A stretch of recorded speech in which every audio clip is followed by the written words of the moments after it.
9 రకాలుగా ఈశ్వరుణ్ణి మనం ఈ శరీరం ఉన్నందుకు సేవించాలి. ఒకటి, భగవంతుడి గురించి వింటూ ఉండాలి సంతోషంతో. 2, మనం కీర్తించాలి భగవంతుణ్ణి. 3, శ్రవణం కీర్తనం విష్ణోహ స్మరణం, ఆయన్ని గుర్తు తెచ్చుకుంటూ ఉండాలి. పాదసేవనం, ఆయన పాదములను సేవించాలి. అర్చనం, అథాంగ పూజ అని పాదముల దగ్గర నుంచి శిరస్సు వరకు ఇక్కడ జ్ఞాపకం పెట్టుకుని పూజ చెయ్యాలి. అందుకని అర్చనం.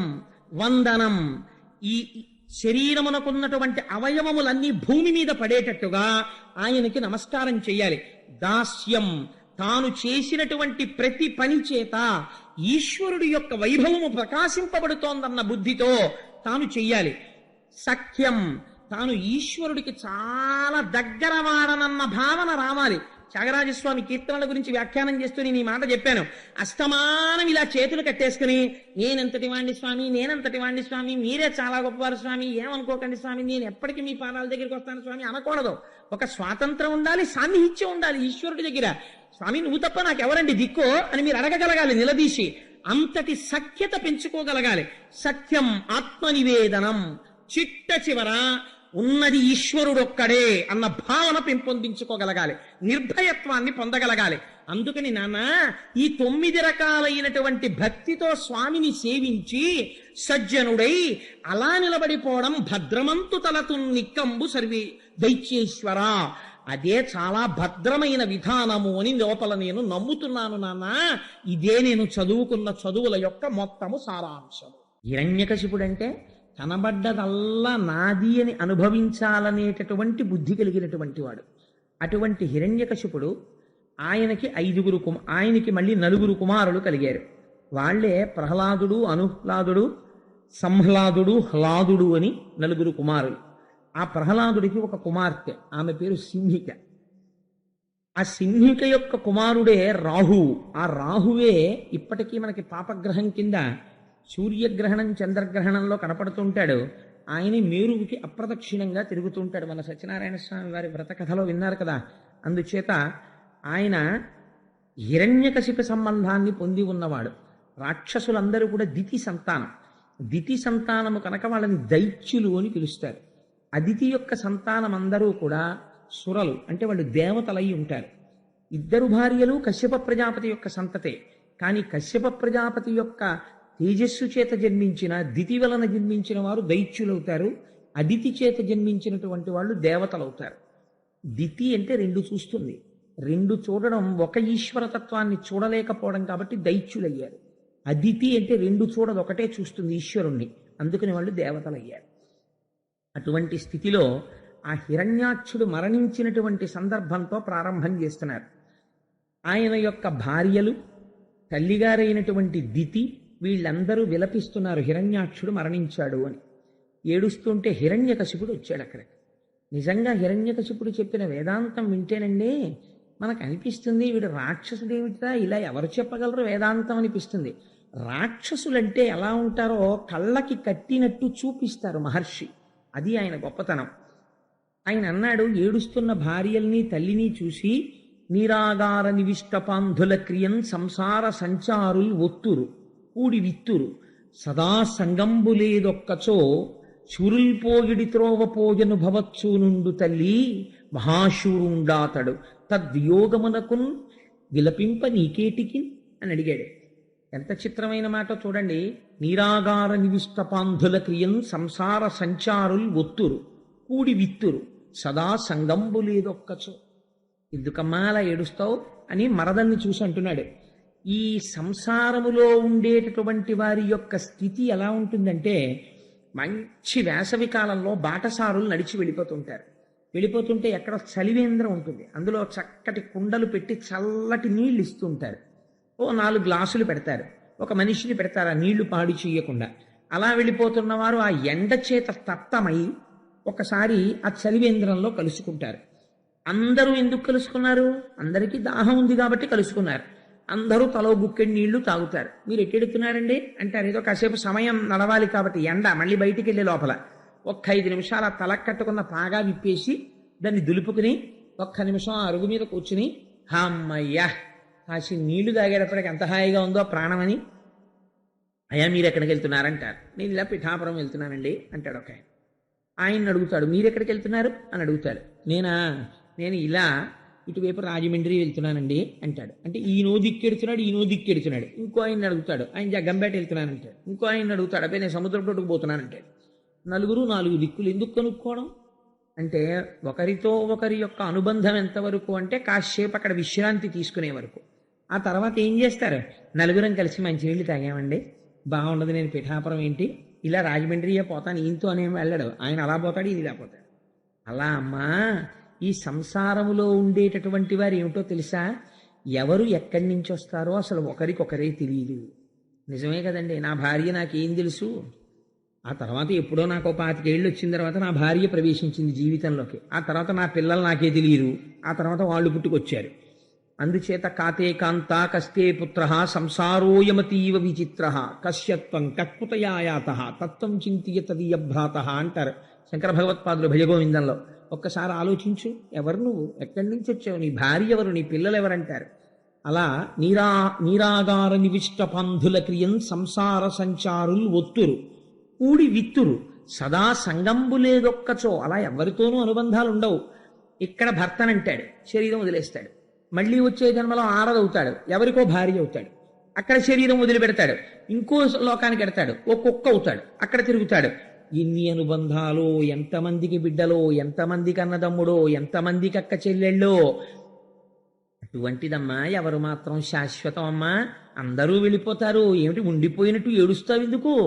కానీ నేను ఒక విషయం చెప్పనా అమ్మా, నీ కడుపున పుట్టినందుకు హిరణ్యాక్షుడు లాంటి కొడుకు ఉండడు. ఎందుకో తెలుసా, శూరుల్ పోజడి త్రోవ పోజను భవత్సూనుండు తల్లి తద్యోగమునకున్ విలపింప నీకేటికిన్. ఆయన వెళ్ళిన త్రోవ ఎటువంటిదో తెలుసా, మహాశూరులైనటువంటి వారు ఎటువైపుకు పెడతారో అలా వెళ్ళాడు. సాక్షాత్తు శ్రీమన్నారాయణుడితో యుద్ధం చేశాడు, వీరమరణం పొందాడు, ఉత్తమ లోకాల వైపుకు వెళ్ళిపోయాడు. అటువంటి వాడి కోసం ఏడుస్తారమ్మా, ఎడవకూడదు అని ఒక చిత్రమైన విషయం చెప్పాడు. పూర్వకాలంలో సుయజ్ఞుడనబడేటటువంటి రాజు చాలా కాలం ప్రజల్ని పరిపాలించి అనేక మంది భార్యలు ఉండగా హఠాత్తుగా ఒకనాడు మరణించాడు. ఆ భార్యలు పుత్రులు అందరూ విలపిస్తున్నారు. యమధర్మరాజు గారు చూసి చాలా ఆశ్చర్యపోయాడు. ఆ ఏడుస్తున్న వాళ్ళందరినీ చూసి ఆయన గబగబా ఒక విప్రకుమారుడు అంటే ఒక బ్రాహ్మణుడి యొక్క కుమారుని యొక్క వేషంలో అక్కడికి వచ్చాడు. వచ్చి ఒక మాట చెప్పాడు, ఏమయ్యా మీ అందరూ ఎందుకు ఏడుస్తున్నారు ఇక్కడ, మచ్చిక వీనికెల్ల బహుమాత్రము చోద్యము దేహి పుట్టుచున్ చచ్చుతనుండ చూచెదరు తా చావకమానెడు వారి భంగి ఈ చచ్చిన వానికెచ్చెదరు ఇదెక్కడి చోద్యము ఎచ్చట నుండి పుట్టెనచ్చటికి పోవుట నైజము ప్రాణికోటికి. ఎంత గొప్ప పద్యం అండి, ఎంత వేదాంతం చెప్పాడండి హిరణ్యకశిపుడు. వాడి చూస్తే ఏమీ తెలియని వాళ్ళే ఉంటాడు, రాక్షసుడు. ఒకళ్ళకి చెప్పడానికి మాత్రం పరోపదేశ వేళాయాం సర్వే వ్యాసపరాశరాహ, ఇంకొకటికి చెప్పమంటే ప్రతివాడు వ్యాసుడు పరాశరుడే. తన దగ్గరికి వచ్చి అనుష్ఠానం చేయవలసి వచ్చేటప్పటికే కష్టంగా ఉంటుంది. అందుచేత మచ్చిక వీరికెల్ల బహుమాత్రము చోద్యము దేహి పుట్టుచున్ చచ్చుతునుండ చూచెదరు. యమధర్మరాజు గారు బ్రాహ్మణ కుమారుడి రూపంలో ఆ చనిపోయినటువంటి సుయజ్ఞుడి యొక్క భార్యా బిడ్డలతో చెప్పాడని హిరణ్యకశిపుడు చెప్తున్నాడు. ఏమిటర్రా మీ అందరిలా ఏడుస్తున్నారు, నాకు చాలా ఆశ్చర్యంగా ఉంది. ఈ చచ్చిన వానికెచ్చెదరు చావున కొల్లక తాగవచ్చునే. సావు తప్పించుకుని దాక్కున్నవాడు ఎవడైనా ఉంటే, ఏమండి ఫలానా వాడు దాక్కుని బతికిపోయాడండి, మేము చచ్చిపోయామండి అని ఏడవచ్చు. ఒక్కళ్ళేడే, అందరూ వెళ్ళిపోయారు. అందరూ వెళ్ళిపోయిన తర్వాత వెళ్ళిపోవడం అన్నది అలవాటు ఈ ప్రపంచానికి. ఆఫీస్కి వెళ్తాం, మహా అయితే పోనీ పని ఉండిపోతే 1 గంట పని చేస్తామేమో, రాత్రి 9:30 10 అయిపోతుంది, ఏం చేస్తాం, ఎక్కడ నుండి వచ్చామో అక్కడికి వెళ్ళిపోతాం, ఇంట్లోంచి వచ్చాం ఇంటికి వెళ్ళిపోతాం మళ్ళీ. అలా మనం అందరం ఎక్కడ నుండి పుట్టితే అక్కడికి పోవుట నైజము ప్రాణికోటికి. మనం పుట్టామంటే ఎక్కడి నుంచో బయలుదేరి అమ్మ కడుపులోకి వచ్చి అమ్మ కడుపులోంచి బయటికి వచ్చాం, ఎక్కడి నుంచి వచ్చామో అక్కడికి వెళ్ళిపోవద్దు మహాప్రస్థానంలోనూ. అందుకని వెళ్ళిపోతారు. వీళ్ళెవ్వరూ వెళ్ళని వాళ్ళలా, వాడొక్కడే వెళ్ళిపోయిన వాళ్ళే. వీళ్ళందరూ వాడి కోసం ఏడుస్తారు ఏమిటన్నాడు యమధర్మరాజు గారు. అంటే ఆయన ప్రొఫెషన్ అటువంటిది, ఆయన రోజు ఇదే చూస్తుంటాడు. ఆశ్చర్యంగా ఉంటుంది. కష్టపడి కూతుర్ని కని పెంచి పెద్ద చేసినటువంటి తండ్రి కన్యాదానం చెయ్యలేక బెంగ పెట్టుకుని అప్పగింతలనాడు కళ్ళమ్మటి నీళ్ళెట్టుకుని ఉత్తరీయంతో కళ్ళు తుడుచుకుని కన్యాదానం చేసేస్తాడు. చేసేసిన తర్వాత మొట్టమొదటి పురిటికి అత్తింటి వారు పుట్టింటికి పంపిస్తారు. ఇంకక్కడి నుంచి తండ్రి గారు గబుక్కుని ఏం అవసరం అవుతుందో అని ఒక ట్యాక్సీ వాడిని మాట్లాడించుకుంటాడు. ఓ కారున్న స్నేహితుడికి ఫోన్ నెంబరు సెల్ నెంబరు తీసుకుంటాడు. ఏమో ఎప్పుడైనా అవసరమైతే గబుక్కుని ఫోన్ చేస్తాను, నువ్వు రావాలి సుమా హాస్పిటల్కి తీసుకెళ్ళడానికని. 24 hours ఉండే డాక్టర్ సర్వీస్ ఉన్న హాస్పిటల్ చూసుకుంటాడు. ఇన్ని సిద్ధం చేసుకుంటాడు. ఎందుకని? తన కూతురు పురిటి కోసం. ఆ డాక్టర్ల దగ్గర పనిచేసేటటువంటి నర్సులతోటి వాళ్ళతోటి కొంచెం వాళ్ళతో పరిచయం పెంచుకుంటాడు.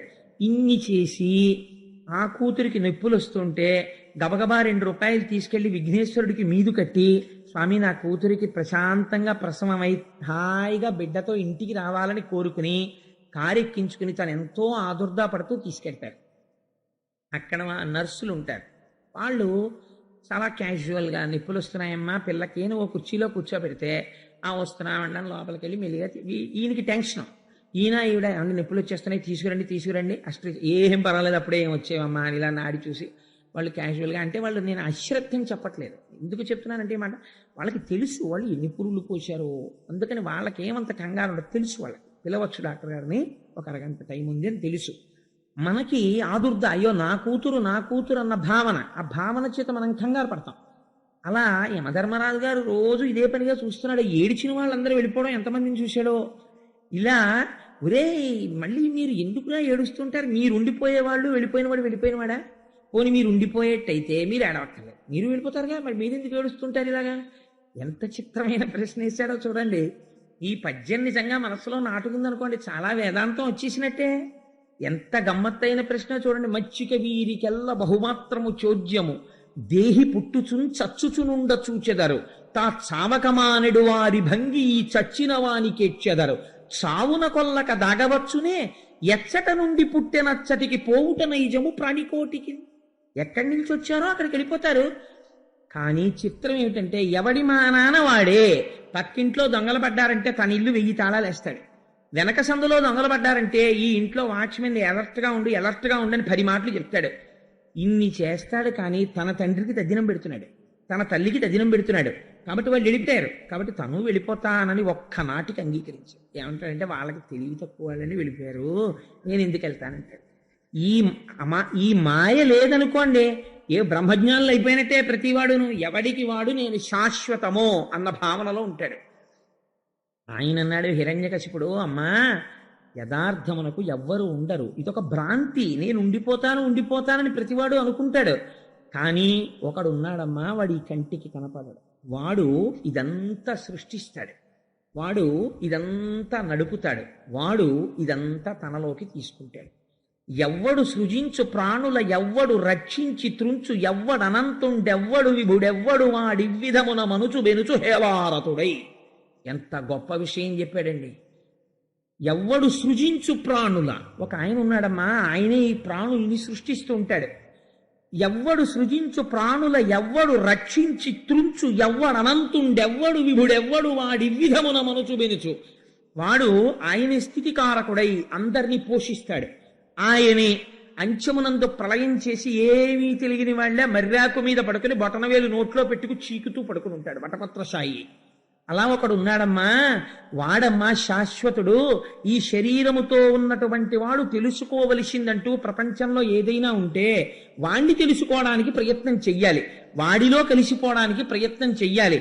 అంతేకాని వాడిపోయాడు వీడిపోయాడని ఏడుస్తూ కూర్చోవడం, అరిషడ్వర్గాలకి లొంగిపోవడం, కామక్రోధాలతో కొట్టుకోవడం, నేను నాది అనడం, ఇది కాదమ్మా గొప్ప. ఎవరుండిపోతారు? వెళ్ళిపోయిన వాడా మహాశూరుండాతడు. మహాశూరుడై శ్రీమన్నారాయణుడితో యుద్ధం చేసి వీరమరణం పొందాడు. నువ్వు ఎందుకమ్మా ఏడుస్తావు? తద్వియోగమునకున్ విలపింప నీకేటికి, దేనికి ఏడుస్తున్నారు మీరు అని అడిగాడు. అడిగి ఒక కథ చెప్పాడు. మీకు తెలుసా? మీకు ఒక కథ చెప్తాను, యమధర్మరాజు గారు చెప్పిన కథ. ఒక పూర్వకాలంలో ఒక చెట్టు మీద 2 పక్షులు ఉండేవి గూట్లో. ఒక మగపక్షి, ఒక ఆడపక్షి. ఒక బోయవాడు అటుగా వెళ్ళిపోతూ కూలాడుకుంటూ మాట్లాడుకుంటున్న మగపక్షి ఆడపక్షి వీటి వెనకాతల గూట్లో కూర్చున్న చిన్న చిన్న పక్షి పిల్లల్ని చూశాడు. చూసి ఉండేలు బద్ద పెట్టి ఒక రాతితో ఆడపక్షి యొక్క గుండెల మీద కొట్టాడు. గిర్రగిర్ర గిర్రగిర్ర తిరుగుతూ ఆ పక్షి కింద పడిపోయింది. ఆ పడిపోయిన పక్షి యొక్క రెక్కలు వంచేశాడు, ఇంకా మళ్ళీ ఎగరకుండా వంచేసి బుట్టలో పడేసుకున్నాడు. చంపలేదు. ఆ బుట్టలోంచి వెదురుపేళ్ల కన్నాల్లోంచి ఆ బుట్ట వేసుకుని వెళ్ళిపోవడానికి తయారవుతున్నాడు. ఆ కన్నాల్లోంచి ఆడపక్షి నీరసపడిపోయి సొమ్మసిల్లి రెక్కలు వంగిపోయి చూస్తోంది భర్త వంక. ఆ భర్త అంటున్నాడు, మన ఇద్దరం కలిసి ఇంతకాలం సంసారం చేశాం, నువ్వు రోజు పిల్లల్ని పెంచి పెద్ద చేశావు, ఈ గుడ్లు పొదిగావు, నాకేమి తెలియదు సంసారం, రేపటి నుంచి పిల్లలు లేవగానే అమ్మేది అమ్మేది అని అడుగుతాయి, నేను ఏమని సమాధానం చెప్పను, ఈ పిల్లలు ఆహారం కోసమని నోళ్లు తెరుచుకు చూస్తుంటాయి, నువ్వు లేని ఈ సంసారం నేను ఎలా చెయ్యను అని ఆ ఆడపక్షి వంక చూసి ఏడుస్తూ మాట్లాడుతున్నాడు. ఆడపక్షి వంక చూసి మాట్లాడుతూ మైమరచి ఉన్న మగపక్షిని చూసి బోయవాడు బాణం వదిలి దీన్ని కొట్టాడు, కింద పడి చచ్చిపోయింది. అది వెళ్ళిపోతోంది, తాను ఉండిపోతున్నాననుకున్న మగపక్షి రెక్కలు వంగిన ఆడపక్షి బతికే ఉంది, మగపక్షి చచ్చిపోయిందయ్యా. ఎవరి మరణం ఎక్కడొస్తుందో ఎవడికి తెలిసి, ఎందుకు వచ్చిన ఈ కబుర్లు, ఈశ్వరుడి గురించి ప్రార్థన చేయండి అన్నాడు వాడు. అంటే ఆశ్చర్యం ఏమిటో తెలుసా అండి, దితి హిరణ్యాక్షుడి భార్యలు ఊరట చెందారు. నిజమే, వెళ్ళిపోతారు జీవులు, ఎందుకు ఏడవడం అని వాళ్ళు ఇంట్లోకి వెళ్ళిపోయారు అంతఃపురంలోకి. ఈయన మాత్రం తపస్సుకు బయలుదేరాడు, బయటికి వచ్చాడు. తన దగ్గరుండేటటువంటి మంత్రి సామంతలు అందరినీ కూడా పిలిచాడు. శ్రీమన్నారాయణుడంతటి దుండగీడు ప్రపంచంలో ఇంకొకడు ఉన్నాడు. ఏం చేశాడో తెలుసా, చేతకానివాడు, పిరికివాడు, ఎక్కడో నీటిలోకి దిక్కి ఆ భూమండలాన్ని పైకెత్తుతుంటే నా తమ్ముడైనటువంటి హిరణ్యాక్షుడు కనబడ్డాడు. యుద్ధం చేసి గదతో కొట్టి నా తమ్ముణ్ణి సంహరించాడు. ఆ విష్ణువు మహామాయగాడు, ఎక్కడా దొరకడు. అతను ఉండే స్థానాలు కొన్ని ఉన్నాయి. చెట్టుకి మొదలు కాల్చేస్తే పైన ఉన్నటువంటి పల్లవములు శాఖలు తమంత తాము మాడిపోతాయి. విష్ణు ఉండే స్థానాలు కొన్ని ఉన్నాయి. అవే బ్రాహ్మణులు, యజ్ఞయాగాది క్రతువులు, హోమములు, వేదము, ఆవులు, సాధుపురుషులు, ధర్మము, అగ్నిహోత్రము, ఇలాంటివి. ఇవి ఎక్కడ కనపడ్డా ధ్వంసం చేసేయండి. ఎవడైనా తపస్సు చేస్తే నరికవతల పారేయండి. ఎవడైనా వేదం చదువుకుంటూ ఉండే వాడిని చంపేయండి అనేసరికి ఈయన భటులందరూ వెళ్ళి లోకం మీద పడ్డారు. నేను అపారమైన తపశ్శక్తి సంపన్నుడనై ఈ 3 లోకములను నేను పరిపాలిస్తాను, విష్ణువన్నవాడు ఎక్కడ కనపడ్డా సంహరిస్తాను, నా ప్రతిజ్ఞ అని బయలుదేరి మందర పర్వత చర్యలలోకి వెళ్ళి తపస్సు మొదలుపెట్టాడు. ఎంత ఘోరమైన తపస్సు చేశాడంటే ఆయన యొక్క కపాల భాగంలోంచి ఆ తపోధూమము బయలుదేరింది. అది సమస్త లోకములను కప్పేస్తోంది. ఒంటి మీద చర్మము కాని, రక్తము కాని, మాంసము కాని, కొవ్వు కాని, మజ్జ కాని, శుక్ల కాని లేవు. లేకుండా అడవి చీమలన్నీ శరీరాన్ని పట్టుకుని పీక్కు తినేస్తున్నాయి. శుభ్రంగా అడవి ఈగల రక్తం నాకేసి తాగేశాయి. అస్థిపంజరం ఒక్కటే మిగిలింది. ఆ కపాలంలోంచి వస్తున్న తపోధూమం లోకాలన్నింటినీ వేడెక్కించేస్తోంది. ఇటువంటి పరిస్థితుల్లో దేవతలందరూ చతుర్ముఖ బ్రహ్మగారి దగ్గరికి వెళ్ళారు. అయ్యా, ఈ హిరణ్యకశిపుడి యొక్క ధూమము చేత మేమందరము తప్తమైపోతున్నాం, అందుచేత నువ్వు తొందరగా వెళ్ళి ఆయనకి దర్శనమిచ్చి ఏం కావాలో ఆయన అడిగి ఆయన కోరిక సిద్ధింప చేయవలసినది అన్నారు. హంసవాహనం ఎక్కి పక్కన దక్ష ప్రజాపతి, భృగువు మొదలైన వాళ్ళు కొలుస్తూ ఉండగా స్వామి హంసవాహనం మీద ఆరూఢుడై వచ్చి ఆ తపస్సు చేస్తున్న హిరణ్యకశిపుడి ముందుకు వచ్చి నిలబడ్డాడు. నిలబడి తన కమండలంలో ఉన్న మంత్రజలాన్ని తీసి పుట్టలు పట్టి వెదురు బొంగులు పెరిగిపోయినటువంటి హిరణ్యకశిపుని యొక్క శరీరం మీద చల్లాడు. వెంటనే అతనికి అపారమైన తేజస్సుతో కూడుకున్నటువంటి నవయవ్వనంతో కూడుకున్న శరీరం వచ్చింది. లేచి వచ్చి సాష్టాంగ దండ ప్రణామం చేసి చతుర్ముఖ బ్రహ్మగారిని స్తోత్రం చేశాడు. ఆయన అన్నాడు, నువ్వు దుస్సాధ్యమైన తపస్సు చేశావు, ఇటువంటి తపస్సు ఇతపూర్వం చేసిన వాళ్ళని నేను చూడలేదు, కాబట్టి నాయన హిరణ్యకశిపా నువ్వేం కోరుకుంటావో కోరుకో. ఇప్పుడు ఈయనన్నాడు, ఇప్పటిదాకా ఏం చెప్పాడంటే మరదలకిని తల్లిగారికిని ఈ దేహం ఏముందమ్మా, చచ్చిపోతుంది, భగవంతుణ్ణి తెలుసుకోవాలన్నాడు. ఇప్పుడు చతుర్ముఖ బ్రహ్మగారు కనబడితే అన్నాడు, గాలిన్ కుంభిని అగ్ని అంబుగల ఆకాశస్థలిన్ దిక్కులన్ రేలన్ ఘస్రములం తమప్రబల భూరిగ్రాహ వ్యాళాదిత్య రక్షో మృగ సమస్త్రాస్త్ర శస్త్రాళిన్ మృత్యువు లేని జీవనములోకాధీశ ఇప్పించవే అన్నాడు. ఎటువంటి స్థితి కావాలట? తనకి మృత్యు ఉండకూడదు. ఎవరి చేత మృత్యు ఉండకూడదు? గాలిన్ కుంభిని అగ్ని అంబువుల ఆకాశస్థలిన్ దిక్కులన్ రేలన్ ఘస్రములన్ తమప్రబల భూరిగ్రాహ రక్షో మృగ వ్యాలాదిచ్చ నరాది జంతు కలహవ్యాప్తిన్ సమస్త్రాస్త్ర శస్త్రాళిన్ మృత్యువు లేని జీవనములో కాధీశ ఇప్పించవే. గాలి చేత చచ్చిపోకూడదు, ఏ దిక్కు నుంచి వస్తున్న ప్రాణి చేత చచ్చిపోకూడదు, పైన చచ్చిపోకూడదు, కింద చచ్చిపోకూడదు, ఆకాశంలో చచ్చిపోకూడదు, భూమి మీద చచ్చిపోకూడదు, ఇంట్లో చచ్చిపోకూడదు, బయట చచ్చిపోకూడదు, ప్రాణం ఉన్న వాటితో చచ్చిపోకూడదు, ప్రాణం లేని వాటితో చచ్చిపోకూడదు, మృగముల చేత, పక్షుల చేత, యక్షుల చేత, గంధర్వుల చేత, కిన్నెరుల చేత, లేదా దేవతల చేత, అస్త్రముల చేత, శస్త్రముల చేత, మృగముల చేత, వీటి వేటి చేత, పగలు కాని రాత్రి కాని వీటి వేటి చేత మరణము లేనటువంటి స్థితిని నాకు కటాక్షించు. చతుర్ముఖ బ్రహ్మగారు ఆశ్చర్యపోయారు. ఎప్పుడు రాశావురా ఈ పద్యం నువ్వు అని అడగాలి. ఎలా రాశావురా అసలు అంటే, ఇలా కాకుండా మృత్యు ఎలా వస్తుంది అసలు, మరి ఎట్నుంచి రాకూడదు. అందుకని గాలిన్ కుంభిని అగ్ని అంబువుల ఆకాశస్థలిన్ దిక్కులన్ రేలన్ ఘస్రములన్ తమ ప్రబల భూరిగ్రాహ రక్షో మృగ వ్యాళాదిచ్చ నరాది జంతు కలహవ్యాప్తిని సమస్త్రాస్త్ర శస్త్రాళిన్ మృత్యువు లేని జీవనవానికు అని నువ్వు చేసిన తపస్సు అటువంటిది, నేను ఇస్తానన్న వరం అటువంటిది. తథాస్తు, ఇచ్చేశాను. కానీ ఒక్క మాట చెప్పాలనిపిస్తోందిరే, నువ్వు ఇంత తపస్సు చేసి ఈ వరం పొందావు. కొంచెం క్షేమంగా ఉండడం నేర్చుకుని లోకం గురించి ఆనుకూల్యతతో మంచి నడువడితో ప్రవర్తించు సుమా అని చెప్పాడు. ఆయనకి అర్థమైపోయింది. వీడి వరం పుచ్చుకోగానే తను వెళ్ళిపోగానే ఏం చేస్తాడో ఆయనకి తెలిసి, ఆయనకి తెలియదేమిటండి అని హంసవాహనం ఎక్కి ఆయన వెళ్ళిపోయాడు. వెళ్ళిపోగానే వీడు రాజధానికి వెళ్ళాడు. వెళ్ళి అందరినీ పిలిచాడు. ఒరే వరాలు పుచ్చుకుని వచ్చేసాను, ఇప్పుడు మనం ఏం చేయాలో తెలుసా? విష్ణు అన్నవాడు ఎక్కడున్నా పట్టుకోవాలి, పట్టుకుని సంహారం చెయ్యాలి. పైగా ఇంద్రుణ్ణి రాజ్యభ్రష్టుణ్ణి చెయ్యాలి, మనం రాజ్యాల్ని పొందాలి, త్రైలోక్యాధిపత్యాన్ని పొందాలి. అందుకని మనం బయలుదేరదామని చెప్పి పెద్ద అసుర సైన్యాన్ని తీసుకుని ఇంద్రలోకం మీదకి యుద్ధానికి వెళ్ళాడు. అక్కడ ఇంద్రుడికి వార్త అందిపోయింది, ఈయనకి ఇన్ని వరాలు ఇచ్చేశారు చతుర్ముఖ బ్రహ్మగారు. ఎప్పుడైతే ఇన్ని వరాలు హిరణ్యకశిపుడు పొందాడని తెలిసిందో ఇంకా యుద్ధం ఎందుకు, అనవసరం కదా. అందుకని ఆయన ముందే ఏం చేశాడంటే, ఆయనకి ఎప్పుడు ఎమర్జెన్సీ కిట్ ఒకటి ఉంటుంది. ఎప్పుడు ఏమో ఎవడొచ్చేస్తాడో, ఎవడికి వరం వచ్చినా ముందు ఇంద్రపదవి మీదే ఉంటుంది దృష్టి. అందుకని గబగబా అస్తమానం క్యాంపులు వెళ్ళేటటువంటి ఉద్యోగం ఉన్న వాళ్ళ ఇంట్లో ఒక చిత్రమైన బ్రీఫ్ కేసు ఉంటుంది. మీరు చూశారో లేదో, ఒక పేస్టు, ఒక దువ్వెన్న, ఒక టంగ్ క్లీనరు, ఒక స్పేర్ బ్రష్, ఒక 2 జతల బట్టలు, ఒక టవలు, ఒక నాప్కిన్ తోటి ఒక బ్రీఫ్ కేసు అట్టి పెట్టుకుంటారు వాళ్ళు. ఏమో ఎప్పుడైనా వెళ్ళిపోవలసి రావచ్చు, గబాలను బ్రీఫ్ కేసులో పడేసుకుని టక్కన మూతేసేసుకుని వెళ్ళిపోతారు. ఒక ఏటీఎం కార్డు, ఇలాంటివన్నీ ఉంటాయి. మనం వెళ్ళాలంటే 3 రోజుల ముందు కూర్చుని మానసికంగా ఏమేం కావాలో ఆలోచించుకుంటూ అన్నీ రాసుకుని అసలైంది రైలు టికెట్లు మర్చిపోయి వెళ్ళిపోతాం మనం. అందుకని ఎందుకనంటే అలవాటు లేని పని. కానీ అస్తమానం క్యాంప్ వెళ్ళేటటువంటి అవసరం ఉన్న వాళ్ళు చాలా జాగ్రత్తగా పెట్టుకుంటారు. అలా ఇంద్రుడు కూడా బహుశా అలా అలవాటు పడి ఉంటాడేమో. అందుకని ఏమో వచ్చేస్తున్నాడు హిరణ్యకశిపుడు, ఏమిటి వాడి మర్యాద అని అడిగాడు. వరాలు చాలా ఉన్నాయన్నారు. అయితే పదండి ఇంకెందుకు యుద్ధం, పోదాం పదన్నారు.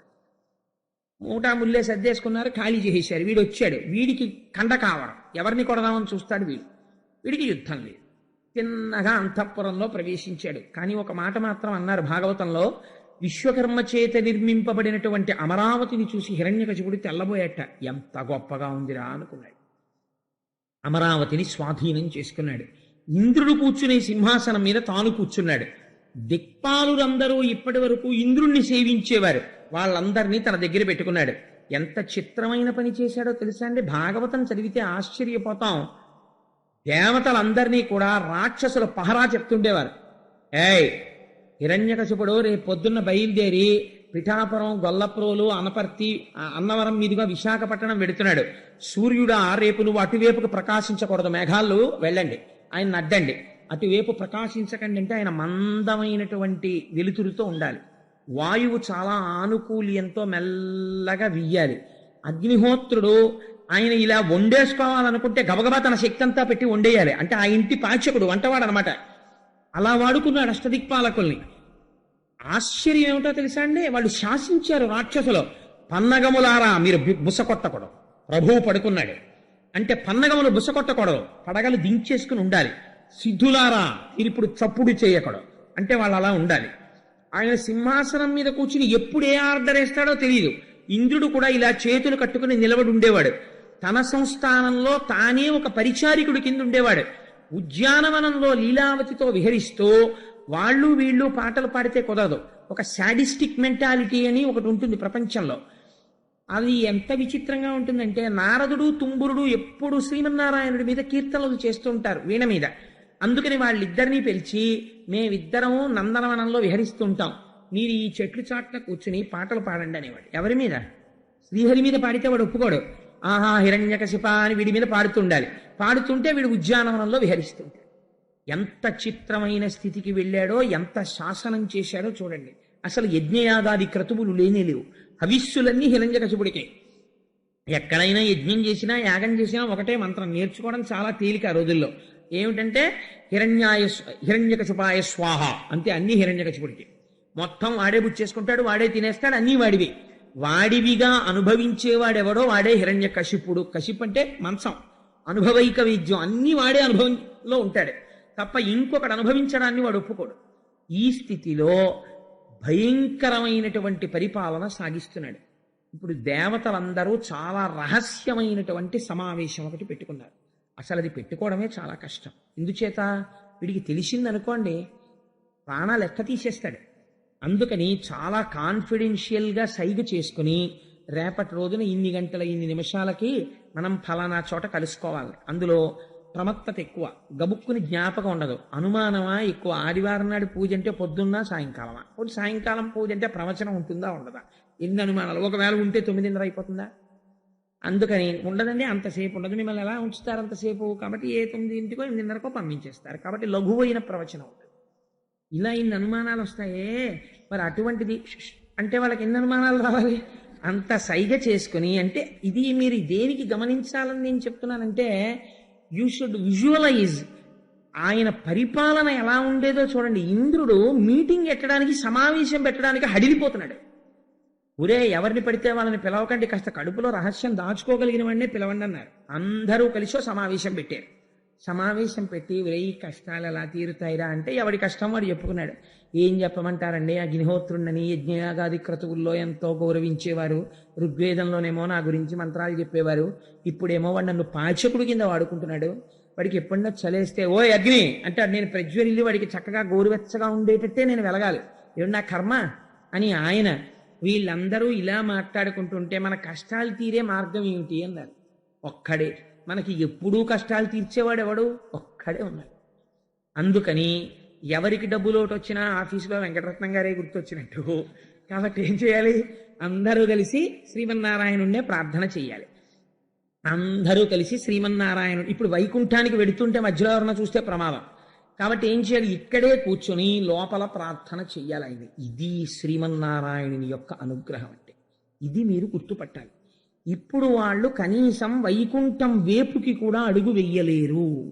ఇటువంటి వాళ్ళు కష్టంతో ఎక్కడున్నారో అక్కడే కూర్చుని ప్రార్థన చేస్తున్నారు. అక్కడికి తానొచ్చి పలకాలి. పలికి వాళ్ళకి ఊరట కల్పించాలి. ఇది స్వామి యొక్క అనుగ్రహం అంటే. వాళ్ళు అంతర్ముఖులై, స్వామి మా కష్టాల్ని తీర్చగలిగినటువంటి పరబ్రహ్మము నువ్వే, మమ్మల్ని ఎలా అనుగ్రహిస్తావు అని ప్రార్థన చేస్తున్నారు. మీరు నేను సభాముఖంగా చెప్పాను అని అనుకోకపోతే మీకు ఒక గొప్ప రహస్యం చెప్తాను. నేను ఒకనాడు ఒక కామ్యార్థినై, నాకు జీవితంలో ఒక చాలా గొప్ప ప్రమాదం ఒకటి వచ్చింది. ఒక గొప్ప సంకట స్థితిని పొందాను ఒకానొక నాడు. అంటే అది నా కొడుకుకి జరిగినటువంటి ఒక యాక్సిడెంట్ రూపంలో పొందాను నేను. పొందితే అప్పుడు వాడికి చాలా ప్రమాదకరమైన విషయం జరిగితే, వాడు స్వస్థితిని పొందితే, ఒకసారి నా కూతురు విషయంలో ప్రయోగం చేసి సక్సెస్ అయ్యాను. అందుకని సత్యనారాయణ మళ్ళీ నేను నడిచి నీ కొండకొస్తాను అన్నాను. కానీ ఈ ప్రవచనాలు లేకపోతే ఆఫీసు హడావిడిలో జ్ఞాపకంలో ఉంది వెళ్ళాలని, కానీ ఆలస్యం అయిపోతుంది. మార్చి వచ్చేసింది, ఎండలు ఎక్కువైపోతున్నాయి. సరే మనం బయలుదేరిపోవాలని ఒకరోజు బయలుదేరిపోయాను. ఆ పాదయాత్ర బయలుదేరి నడిచి వెళ్ళిపోయాను. నడిచి వెళ్ళిపోయి సాయంకాలం 6:30 అయింది. కొండ దగ్గరికి వెళ్ళేటప్పటికి ఎవ్వరు లేరు, ఒక్కడే భాగవతం పారాయణ చేసుకుంటూ వెళ్ళిపోయాను. ఈశ్వరుడే నా కొడుకుని రక్షించేటప్పుడు ఆ కొండెక్కేసి స్వామి దర్శనం చేసుకోవడానికని లైన్లో వెళ్ళి నించున్నాను. నించుంటే అప్పటి వరకు నడిస్తే అడుగు తీసి అడుగు వెయ్యగలిగేవాడిని. కానీ ఎప్పుడైతే నించున్నానో ఎదురు వాళ్ళు నడిస్తే కాలు లేచేది కాదు, క్యూలో అడుగు తీసి అడుగు వేయడానికి. ఎవరో ఒక ఆయన గబగబా వచ్చి అన్నాడు, మాస్టర్ మీరు ఏమిటండి క్యూ నడిచేస్తుంటే మీరు అలా నడుస్తారేమిటి? ఓపిక ఉన్నవారే కదా, అంత మనిషి ఉన్నారు, అడుగేయిద్దా అన్నాడు. నేను అన్నాను, అయ్యా లేదండి, నేను ఒక కామ్యం కోసం మొక్కుకుని నేను కాకినాడ నుంచి తెల్లవారుజామున బయలుదేరి పాదయాత్రలో వచ్చాను, కాళ్ళు పట్టేసేయండి, అడుగు పట్టలేదు, అందుకని నిలబడిపోతున్నాను అన్నాడు. ఆయన ఎవరో నాకు తెలియదు. ఆయన వెంటనే ఒకరిని పిలిచి తాళాలు తీ అన్నాడు. వారు గబగబా తాళాలు తీసేశారు. మాస్టారు మీరు నా వెనకాతలు రండి అన్నాడు. అని చేయి పట్టుకుని నేను ఆయన, అయ్యా మీరెవరు అని అడుగుదామంటే కుదరట్లేదు. అడుగులు వేసుకుంటూ తీసుకెళ్ళి తిన్నగా సత్యనారాయణ స్వామి వారి అంతరాలయంలోకి తీసుకెళ్ళి వీరి గోత్రనామాలతో పూజ చేయండి అని. వాళ్ళు గోత్రనామాలతో పూజ చేసి నాకు ప్రసాదం ఆ పువ్వులు అవి నిర్మాల్యం ఇచ్చారు. తీసుకుని నేను దిగలేక మెట్లు దిగుతున్నాను ఏంటి స్వామివారి యొక్క కింద యంత్రాలయం దగ్గరికి. ఆయన మళ్ళీ వచ్చి లోపలికి ఈయన లోపలికి పంపండి అన్నారు. అయితే వాళ్ళు పంపించేశారు. ప్రదక్షిణం చేసిరండి మాస్టారు అన్నాడు. చేసేసి వచ్చేసాను. మళ్ళీ చెయ్యట్టుకుని ఆయన కనపడ్డ వాళ్ళందరూ ఆయనకి నమస్కారం సార్ అంటున్నారు. ఆయన ఎవరో అడుగుదామంటే నాకు కుదరట్లేదు. ఇలా తీసుకెళ్ళి ఆయన నన్ను ప్రసాదాలు కొనుక్కునే దగ్గరికి వెళ్ళి కూర్చున్నాను. లేచి వెళ్ళి టోకెన్ కొనుక్కుని ప్రసాదం కొనుక్కోవడానికి ఓపిక లేదు. ఆయన అన్నారు, ఏమండి మీరు ప్రసాదం తీసుకోవాలేమో అన్నారు. అవునండి అన్నాను. ఆ డబ్బులు ఇలా ఇవ్వండి, నేను తెచ్చి పెడతాను అన్నారు. నేను డబ్బులు ఇచ్చాను. ఆయన ప్రసాదం ప్యాకెట్లు తెచ్చి నాకు ఇచ్చేశారు. మాస్టారు ఒక కప్పు కాఫీ తాగండి అని వెళ్ళి ఒక కప్పు కాఫీ తెచ్చి ఇచ్చారు. కాఫీ తాగాను. తర్వాత ఆయన అన్నారు, ఖచ్చితంగా అదే సమయం నా కొడుకుకి యాక్సిడెంట్ అయినప్పుడు ఏ మంత్రం వినపడిందో, నేను ఏ మంత్రం గురించి వ్యాఖ్యానం చేద్దామని హనుమ గురించి నమస్తే వాయోత్తమేవ ప్రత్యక్షం బ్రహ్మాసి అన్న దానిలో వాయుపుత్రుడిగా చెప్దామని మా దొరగారింటికి వెళ్ళా. అప్పుడు జరిగిన యాక్సిడెంట్ అది.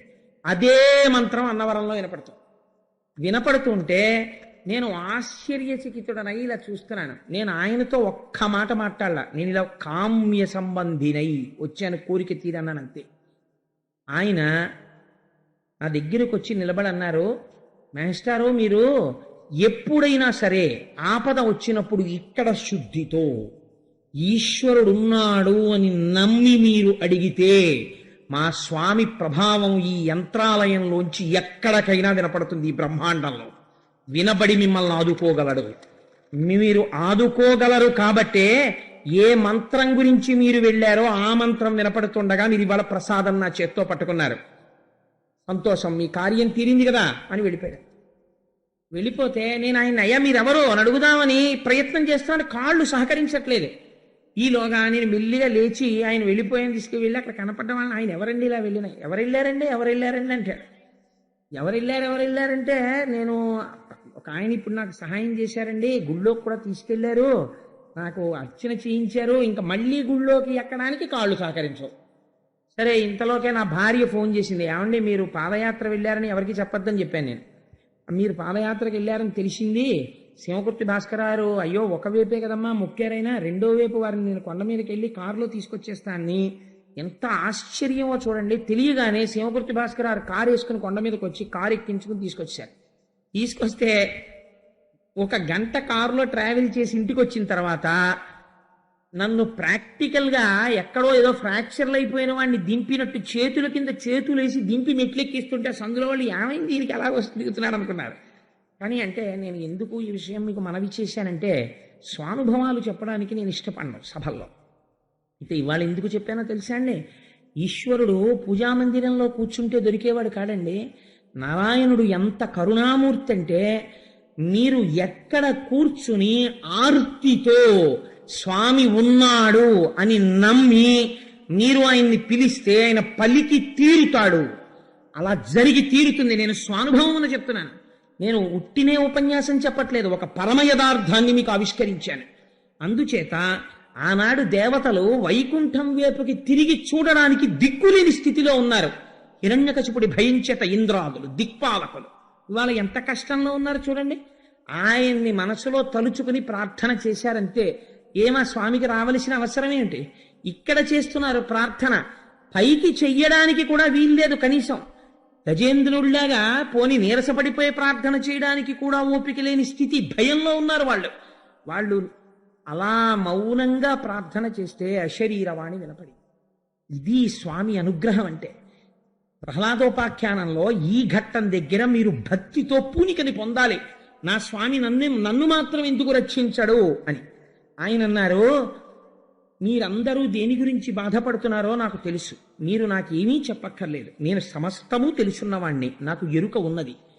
హిరణ్యకశిపుడి యొక్క బాధలు మీరు పడలేకపోతున్నారు. కానీ నాకంటూ ఒక నియమం ఉన్నది. వాడు ధర్మము నుంచి వైక్లభ్యమును పొందాలి. బాగా ధర్మం తప్పిపోవాలి. చెయ్యకూడనంత తప్పు చెయ్యాలి. చేసిన తరువాత వాణ్ణి ఎలా సంహరించాలో నాకు తెలుసు. వాడు చెయ్యవలసిన దోషాలు ఎటువంటి దోషాలు చెయ్యాలి? శుద్ధ సాధులందు సురలందు శృతులందు గోవులందు విప్రకోటియందు ధర్మ పదవియందు తవిలి నాయందు వాడెన్నడలుగు నాడే పట్టివధిందు. వాడు ఈ తప్పులు చెయ్యాలి. ఇవి మనుష్యులు ప్రత్యేకం జ్ఞాపకం పెట్టుకోవాలి. ఓహో, మనం వీటికి తప్పు చేస్తే ఫలితము అలాగే ఉంటుంది, వీటి పట్ల మర్యాదగా ఉంటే మన జీవితము అలాగే ఉంటుందని గుర్తు పెట్టుకోవలసినవి. నారాయణుడి నోటి వెంట వచ్చిన మాట ఆ రోజున శుద్ధ సాధులందు. భగవంతుణ్ణే నమ్ముకుని ఏ కోరిక లేకుండా ఈశ్వరుణ్ణి నమ్ముకుని తిరుగుతున్న సాధు పురుషుల్ని అధిక్షేపించడం, బాధ పెట్టడం, వాళ్ళ మనస్సుకి క్లేశం కల్పించడం చెయ్యకూడదు. శుద్ధ సాధులందు సురలందు దేవతల పట్ల అపచారాలు కావాలని చెయ్యడం, దేవతలకి పేర్లు పెట్టడం, దేవతల్ని నిందించడం చెయ్యకూడదు. నీకు తెలిసినా తెలియకపోయినా ఒక నమస్కారం చెయ్యి. ప్రయత్నపూర్వకంగా దేవతల్ని అధిక్షేపించకూడదు. శుద్ధ సాధులందు సురలందు శృతులందు. శృతి అంటే వేదం. వేదమును ఎన్నడూ అధిక్షేపించి మాట్లాడకూడదు. వేదాన్ని తక్కువ చేసి మాట్లాడకూడదు, కాల్చేస్తుంది పాపం.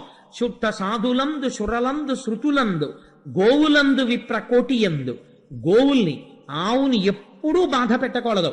ఆవు పట్ల పరమ మర్యాదతో ప్రవర్తించాలి. గోవులందు విప్రకోటియందు, బ్రాహ్మణుల యందు గౌరవంతో ఉండాలి.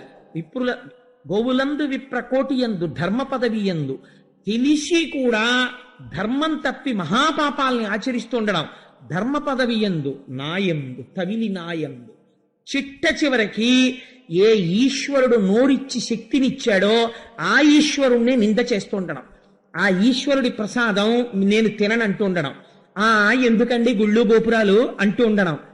ఎక్కడున్నాడండి అంటూ ఉండడం. కష్టం వచ్చిన తరువాత నేల మీద పడి ఏడుస్తూ ఉండడం. ఎందుకు వచ్చింది ఇవన్నీ? కాబట్టి నీకు భద్రత కావాలనుకుంటే వీటి జోలికి వెళ్ళకు.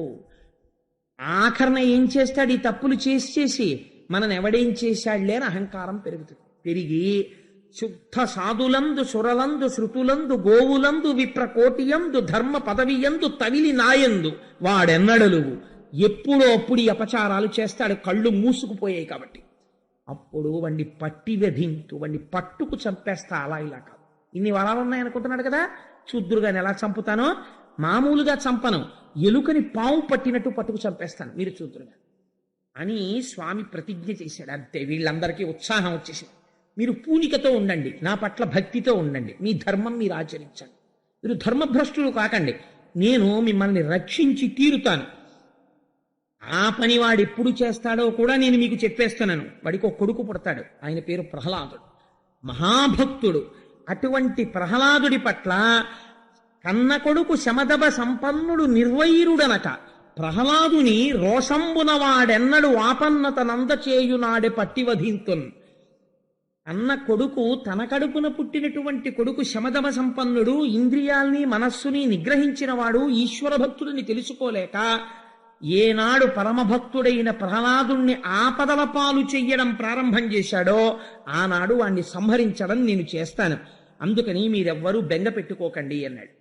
అని ఆ ప్రహ్లాదుడు కొంతకాలమునకు వీళ్ళందరూ చాలా సంతోషించారు. స్వామి వచ్చేస్తారు, ఈ విషయం మీరు మనస్సుల్లో జాగ్రత్తగా నిక్షిప్తం చేసుకోండి. అప్పుడేమిటండి, అప్పటి నుంచి ఇప్పటి వరకు మీరు ఇదే జ్ఞాపకం పెట్టుకోవాలి. అహంకారంతో ఉన్నవాడు మితిమీరి తిరుగుతూ ఉంటాడు. వెంటనే ఈశ్వరుడికి ఒక నమస్కారం చేయడమే. ఈశ్వర, నువ్వున్నావు, ఆనాడు హిరణ్యకశిపుడి విషయంలో దేవతలకి చెప్పావు, నేనెందుకు వాణ్ణి శాపం ఇవ్వాలి? వాడు తనంత తాను బుద్ధి మార్చుకున్నాడా రక్షింపబడతాడు. బుద్ధి మార్చుకోలేదా ఆ బుద్ధి వ్యగ్రత చేత ఆఖరికి ఇటువంటి దుష్ఫలితాన్ని అనుభవిస్తాడు. నువ్వున్నావు పాప ఫలితాన్ని ఇవ్వడానికి, పుణ్యాన్ని ఇవ్వడానికి, బుద్ధి మారితే రక్షించడానికి, నేను ఎందుకు జోక్యం చేసుకోవాలి అని వెళ్ళిపోవడం నేర్చుకోగలగాలి సాధువర్తన. ఎంత గొప్ప మాటో చూడండి. ఇది చెప్పి ఆయన అన్నారు, ఆ నిజంగా హిరణ్యకశిపుడికి లీలావతికి ప్రహ్లాదుడు ఆవిర్భవించాడు. ఆయన మహానుభావుడు. తనయందు అఖిల భూతములందు ఒక భంగి పరహితత్వంబున పరగువాడు. తనయందు అఖిల భూతములందు ఒక భంగి తనయందు అఖిల భూతములందు ఒక భంగి పరహితత్వంబున సమబుద్ధి అయి పరహితత్వంబున బరగువాడు. పెద్దల పొడగన్న భృచ్చునికైవడి చేరి నమస్కృతులు చేయువాడు. కన్నుదోయికి అన్య కాంతలడ్డంబైన మాతృభావన చేసి బరగువాడు. తల్లిదండ్రుల భంగి దీనవత్సలతను దీనుల కావ చింతించువాడు. దైవతములంచు గురువుల తలచువాడు. సకుల ఎడ సోదర స్థితి జరుపువాడు. లీలలందున బొంకులు లేనివాడు. లలిత మర్యాదుడైన ప్రహ్లాదుడధిప. నిజంగా ప్రహ్లాదుడి విషయంలో ఒక గొప్ప విషయం ఉంది. మనం మా అచ్చేశాస్త్రి గారి ఇంటికి పరమ పూజనీయమైనటువంటి తత్వవిధానంద సరస్వతి మహారాజు ఇచ్చేసినప్పుడు ఒక మాట అన్నారు, ప్రహ్లాదుడు ఎంతటి బ్రహ్మజ్ఞానండి అన్నారు. అందుకే వ్యాస భగవానుడు కానీ పోతన గారు కానీ ఎంతటి కితాబునిచ్చారో చూడండి. తనయందు అఖిల భూతములందు ఒక భంగి పరహితత్వంబున పరగువాడు. తనలో ఉన్నటువంటి ఆత్మతత్వమేదో, నేను అన్న భావన ఎక్కడ నుంచి పుడుతోందో అలాగే సమస్త ప్రాణుల యందు కూడా నేనన్న భావన ఉంది. నన్ను ఒకరు బాధ పెడితే నేను ఎంత బాధపడతానో, ఇతరులు నా వలన బాధన పొందినా బాధ ఒక్కలాగే ఉంటుంది అని తనలో చూసుకుంటున్నటువంటి నేనన్న భావనని అన్ని ప్రాణుల యందు చూసినటువంటి మహాపురుషుడు. అదే కదండి మనం రుద్రాధ్యాయం చెప్పుకుంటే ఏం చెప్తాం? తెల్లవారు లేస్తే నమ చోరాయిచ, నమ పేన్యాయిచ, సికత్యాయిచ, ప్రవాహ్యాయిచ, వృక్షాయిచ, చెట్టు, ఆకు, నురగ, నీరు, ఆఖరికి ఒక వడ్రంగివాడు, ఒక దొంగ, అంతటా ఉన్నవాడు ఈశ్వరుడు ఒక్కడే అని మనం ప్రతిపాదన చేస్తున్నాం కదా. అందుచేత తనయందు అఖిల భూతములందు ఒక భంగి సమబుద్ధి అయి పరహితత్వంబున బరగువాడు. పెద్దల పొడగన్న భృచ్చుని కైవడి చేరి నమస్కృతులు చేయువాడు. పెద్దలు కనబడితే భృచ్చుడైనటువంటి వాడు ఎలా ప్రవర్తిస్తాడో అలా చేరి నమస్కృతులు చేయువాడు. వెంటనే పెద్దలకి నమస్కారం చేసి స్వాగతం పలికేటటువంటి లక్షణం ఉన్నవాడు. అందుచేత పెద్దల పొడగన్న భృచ్చుని కైవడి చేరి నమస్కృతులు చేయువాడు. కన్నుదోయికి అన్య కాంతలడ్డంబైన మాతృభావన చేసి మరగువాడు. తన కళ్ళకి అడ్డంగా వేరొక స్త్రీ కనపడితే, ఆ మాట చాలా గమ్మత్తైన మాట అండి. పోతన గారు అనువాదం, కన్నుదోయికి అన్యకాంతలడ్డంబైన అంటే కంటికి ఒక లక్షణం ఉంటుంది. ఏమిటా లక్షణం అంటే, కంటికి ఎదురుగుండా ఏదైనా ఒక వస్తువు వచ్చిందనుకోండి, కంటి నుంచి ప్రసారమయ్యేటటువంటి కాంతి కిరణము ఆ వస్తువు మీద పడి పరావర్తనము చెంది వెనకనున్న రెటీనా మీద ఆ వస్తువు యొక్క ముద్ర పడేటట్టు చూస్తుంది. ఈ ముద్ర పడడం కంటి యొక్క లక్షణం. అది కంటికి ఎదురుగుండా ఏ వస్తువు వస్తే ఆ వస్తువుని వెనకాల చూపిస్తుంది. అదే ఇప్పుడు ఈ వస్తువుని చూసినటువంటి మనస్సు ఎలా ప్రవర్తిస్తోందన్న దాన్ని బట్టే మీ యొక్క బంధనము కానీ మోక్షము కానీ ఆధారపడి ఉంటాయి.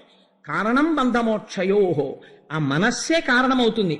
తన కంటి చేత చూడబడి ఆ కిరణము పరావర్తనము చెంది లోపల ఆ ప్రతిబింబము ఏర్పడము చేత మనస్సు దర్శనము చేస్తున్నటువంటి వస్తువుని పరమ పవిత్రమైన దృష్టితో చూడడము నీకు అలవాటైన నాడు నీ జీవితం ఉద్ధరింపబడిపోతున్నట్టే.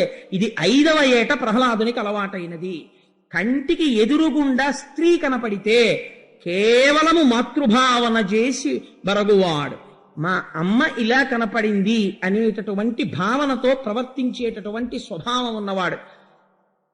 అటువంటి వాడు తల్లిదండ్రుల బుద్ధి దీనుల ఎడ, ఎవరైనా దీనులైనటువంటి వారు కనపడితే అలా ప్రవర్తించగలగడం చాలా గొప్ప విషయం అండి. ఎందుకంటే ఒక తల్లిదండ్రులకి ఒక 4 కొడుకులు ఉన్నారనుకోండి, అందులో 3 చాలా ఐశ్వర్యవంతులై, ఒకడు ఐశ్వర్య భ్రష్టుడై విద్య లేక వివేకం లేక వెనకపడిపోయి ఉంటే తల్లిదండ్రుల మనస్సు ఎవరి మీద ఎక్కువగా నిక్షేపింపబడి ఉంటుంది అంటే, అయ్యో పాపం వాడికి ఏమీ తెలియదు, వాడు పాపం వెనకబడిపోయాడు, మంచి ఉద్యోగం లేదు, చదువా లేదు, ఓ రూపాయా లేదు, ఎలా వృద్ధిలోకి వస్తాడని తల్లిదండ్రులు వాడి గురించి ఆలోచిస్తుంటారు. ఆ దీనుడైనటువంటి వాడిని చూసి వీడు పరమదీనుడు, అందుకని నేను వీడిని లెక్క పెట్టేదేమిటి అన్న భావన రావడం అహంకారం. దీనుణ్ణి చూసి వీడు పరమదీనుడు, ఈశ్వరుడు దీనుడిగా కనపడి నా చేత 1 రూపాయి వాడికి దానమిచ్చాననేటటువంటి పుణ్యమును నాకు కల్పించి నాకు ఉత్తరోత్తర సుఖమును కల్పించడానికి ఆలంబనముగా ఈశ్వరుడే నాకు ఎదురుగుండా దానము పట్టడానికి ఇలా కనపడి నన్ను ఉద్ధరిస్తున్నాడన్న భావన చేత ఇచ్చి నమస్కరించగలగడం సంస్కారానికి నిదర్శనం. అందుకే మన భారతీయ ధర్మంలో ఇచ్చిన వాడికి పుచ్చుకున్నవాడు నమస్కారం చేయడు, పుచ్చుకున్నవాడికి ఇచ్చినవాడు నమస్కారం చేస్తాడు. అయా పుచ్చుకుని నన్ను ధరించాడు అంటాడు. అందుచేత దీనుల ఎడ తల్లిదండ్రుల భంగి ధర్మవత్సలతను దీనుల ఎడ కాపాడువాడు, దైవతములంచు గురువుల తలచువాడు, ప్రచరణాదులతో కదిలి వస్తున్నటువంటి ఈశ్వరుడే అన్న భావన కలిగినటువంటి వాడు, సఖుల ఎడ సోదర స్థితి జరుపువాడు, తనతో కలిసి చదువుకుంటున్నటువంటి స్నేహితులు ఎవరున్నారో వాళ్ళని స్నేహితులుగా చూసేవాడు కాదుట, తన తోడ పుట్టిన వాళ్ళగా చూసేవాట. సఖుల ఎడ సోదర స్థితి జరుపువాడు, లీలలందున బొంకులు లేనివాడు, తను ప్రహ్లాదుడు పుట్టినదాదిగా అబద్ధమాడినటువంటి సంఘటన ఒక్కటి లేదు. ఎప్పుడు అటువంటి సంఘర్షణతో కూడిన వాతావరణంలో తండ్రి హిరణ్యకశిపుడు, ఉన్నది రాక్షస రాజ్యం, గురువులు చండామర్కులు, ఉన్నది రాక్షస విద్యార్థులు, ఇటువంటి వారితో కలిసి ఉన్నటువంటి వాడు ఒక్కనాడు అబద్ధమాడింది లేదు. లీలలందున బొంకులు లేనివాడు, అన్నిటికన్నా ధైర్యం దేనికి ఉండాలో తెలుసా అండి? సత్యం మాట్లాడడానికే ఉండాలి. అసత్యం మాట్లాడడానికి ధైర్యం ఎందుకండి? పిరికితనం ఉంటే చాలా అసత్యం మాట్లాడచ్చు. అందుచేత లీలలందున బొంకులు లేనివాడు, లలిత మర్యాదుడైన ప్రహ్లాదుడధిప, అంతటి మర్యాద కలిగినటువంటి వాడు ప్రహ్లాదుడు. అటువంటి ప్రహ్లాదుడు గురించి ఎంత గొప్ప పద్యాన్ని ఇచ్చారంటే, నిజంగా పోతన గారు ఎంత గొప్ప పద్యాన్ని శ్రీమన్నారాయణుడు ఆయన గుణముల గురించి ఆవిష్కరించాడంటే, గుణనిధియకు ప్రహ్లాదుని గుణములనేకములు కలవు, గణుతింప గురుకాలమునన్ గణితింప నశక్యములు, ఫణిపతికి బృహస్పతికి భాషాపతికి. సాధారణంగా కబీర్ దాస్ గారు శ్రీమన్నారాయణుడు గురించి ఓ మాట అన్నారు, ధరతీ సబ్ కాగజి కరవు లేకిని సబ్ బనరాయ్ సాత సమందికి మసికరవు హరిగుణ లిఖాన జాయ్ అన్నారు. నేను ఈ భూమండలాన్నంతటినీ ఒక కాగితంగా మార్చుకుని, ఈ భూమండలం మీద ఉన్న అరణ్యాలలో ఉన్న చెట్లనన్నింటినీ కలంగా మార్చుకుని, 7 సముద్రాల్ని సిరాగా మార్చుకుని నేను శ్రీహరి యొక్క గుణములను వ్రాయడం మొదలు పెడితే ఇవేవీ సరిపోలేదు అన్నారు. అటువంటి శ్రీమన్నారాయణుడు ప్రహ్లాదుడు గురించి వచ్చేటప్పటికంటారు, గుణనిధియకు ప్రహ్లాదుని గుణములనేకములు కలవు, గురుకాలమునన్ గణుతింప నశక్యములు. ప్రహ్లాదుడి గుణాలు ఇన్ని అన్నీ అని చెప్పడం కుదరదు, పుట్టినది రాక్షస జాతిలో. కానీ గణుతింప నశక్యములు ఎవరికి ఎవరు చెప్పలేరు అంటే, ఫణిపతికి బృహస్పతికి భాషాపతికి, 1000 పడగలు కలిగినటువంటి ఆదిశేషుడు ప్రహ్లాదుడి యొక్క గుణములను చెప్పలేడు. బృహస్పతికి దేవగురువైనటువంటి బృహస్పతి చెప్పలేడు. భాషాపతికి సాక్షాత్తుగా సరస్వతీదేవి యొక్క భర్త అయినటువంటి చతుర్ముఖ బ్రహ్మగారు చెప్పలేరు. అన్ని గుణములు కలిగినటువంటి వాడు. అటువంటి ప్రహ్లాదుడు పానీయంబులు త్రాగుచున్ కుడుచుచున్ భాషించుచున్ హాసలీలా నిద్రాదులు చేయుచున్ తిరుగుచున్ లక్షించుచున్ సంతత శ్రీనారాయణ పాదపద్మయుగళీ చింతామృతాస్వాదుండై మరచన్ సురారిసుతుడే తద్విశ్వమున్ భువరా. ఇది ఎంత గొప్ప మాట అంటేనండి, బ్రహ్మమునందు నిరంతరము ఆయన యందే బుద్ధిని న్యాసము చేసి ఉంచగలిగినటువంటి వాడి స్థితిని ఆవిష్కరిస్తున్నారు. మనకి సాధారణంగా మనం ఒక మాట చెప్తుంటాం, మనకంతా అసలు పెద్ద కష్టం ఎక్కడొస్తుందంటే, కేవలం భగవంతుణ్ణి అర్చించడం కోసమే, ఇంకొక పని లేదండి, ఇప్పుడు కేవలం ఈశ్వరారాధనమే అని మనం పూజామందిరంలోకి వెడతాం.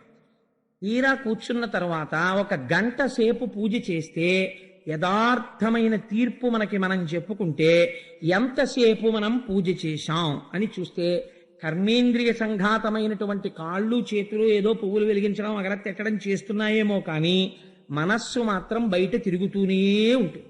ఆ మనస్సుని తీసుకొచ్చి పెట్టడం అన్నది చాలా కష్టం. గభీరే కాసారే విశతి విజనే ఘోర విపినే విశాలే శైలే చ భ్రమతి కుసుమార్ధంజలమతి సమర్పై చేత సరసిజముమానాధ భవతే సుఖేనావస్థాతుం జనైహ నజానాతి కిమహో అంటారు శివానందలహరిలో శంకర భగవత్పాదులు ఎవడడిగాడు రా ఇవన్నీ, నీ మనస్సన్న పుష్పాన్ని తీసుకెళ్లి పరమేశ్వరుడి పాదపద్మముల యందు పెడితే సంతోషపడిపోతాడు రా స్వామి, ఈ బాహ్యార్చన ఆయన కోరుకోలేదు అంటారు. అందుచేత ఎటువంటి మహానుభావుడు ఆయన అంటే, పానీయంబులు త్రాగుచున్ కుడుచుచున్ భాషించుచున్ హాసలీలా నిద్రాదులు చేయుచున్ తిరుగుచున్ లక్షించుచున్ సంతత శ్రీనారాయణ పాద పద్మజుగళీ చింతామృతాస్వాద సంధానుండై మరచన్ సురారిసుతుడే తద్విశ్వమున్ భూవరా. ఎంత చిత్రమో చూడండి. మనకి ప్రతిబంధకాలు ఇవన్నీ. ఈశ్వరుణ్ణి ఆరాధన చేయడానికి ఏదో కాస్త కాఫీ తాగాలి కదండి, అందుకని tea break, coffee break, tiffin తింటే ఈశ్వరుడు అక్కర్లేదు, అన్నం తినేటప్పుడు ఈశ్వరుడు అక్కర్లేదు, ఆఫీస్కి వెళ్ళినప్పుడు ఈశ్వరుడు అక్కర్లేదు, అగ్నికార్యం చేసేటప్పుడు ఈశ్వరుడు అక్కర్లేదు. మనకి ఈశ్వరుడి కోసం కూర్చున్నప్పుడు ఈశ్వరుడి దగ్గర మనసు ఉండదు. కాబట్టి ఇంకా మనం చేసింది ఏముంటుంది, అసలు పూజ ఏమీ ఉండదు.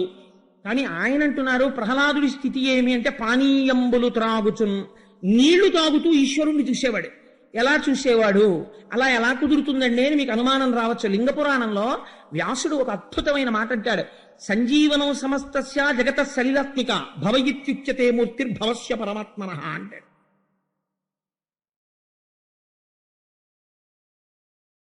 ఒక భూతమునకు వ్యతిరిక్తముగా వేరొక భూతమును ఈశ్వరుడు సృష్టించాడు. అగ్ని ఈశ్వరుడి చేత సృష్టింపబడింది. అటువంటి అగ్ని తప్పం చేసి దాహం కలిగేటట్టు చేస్తుంది. ఈశ్వరుడి చేతనే నీరు సృష్టింపబడింది.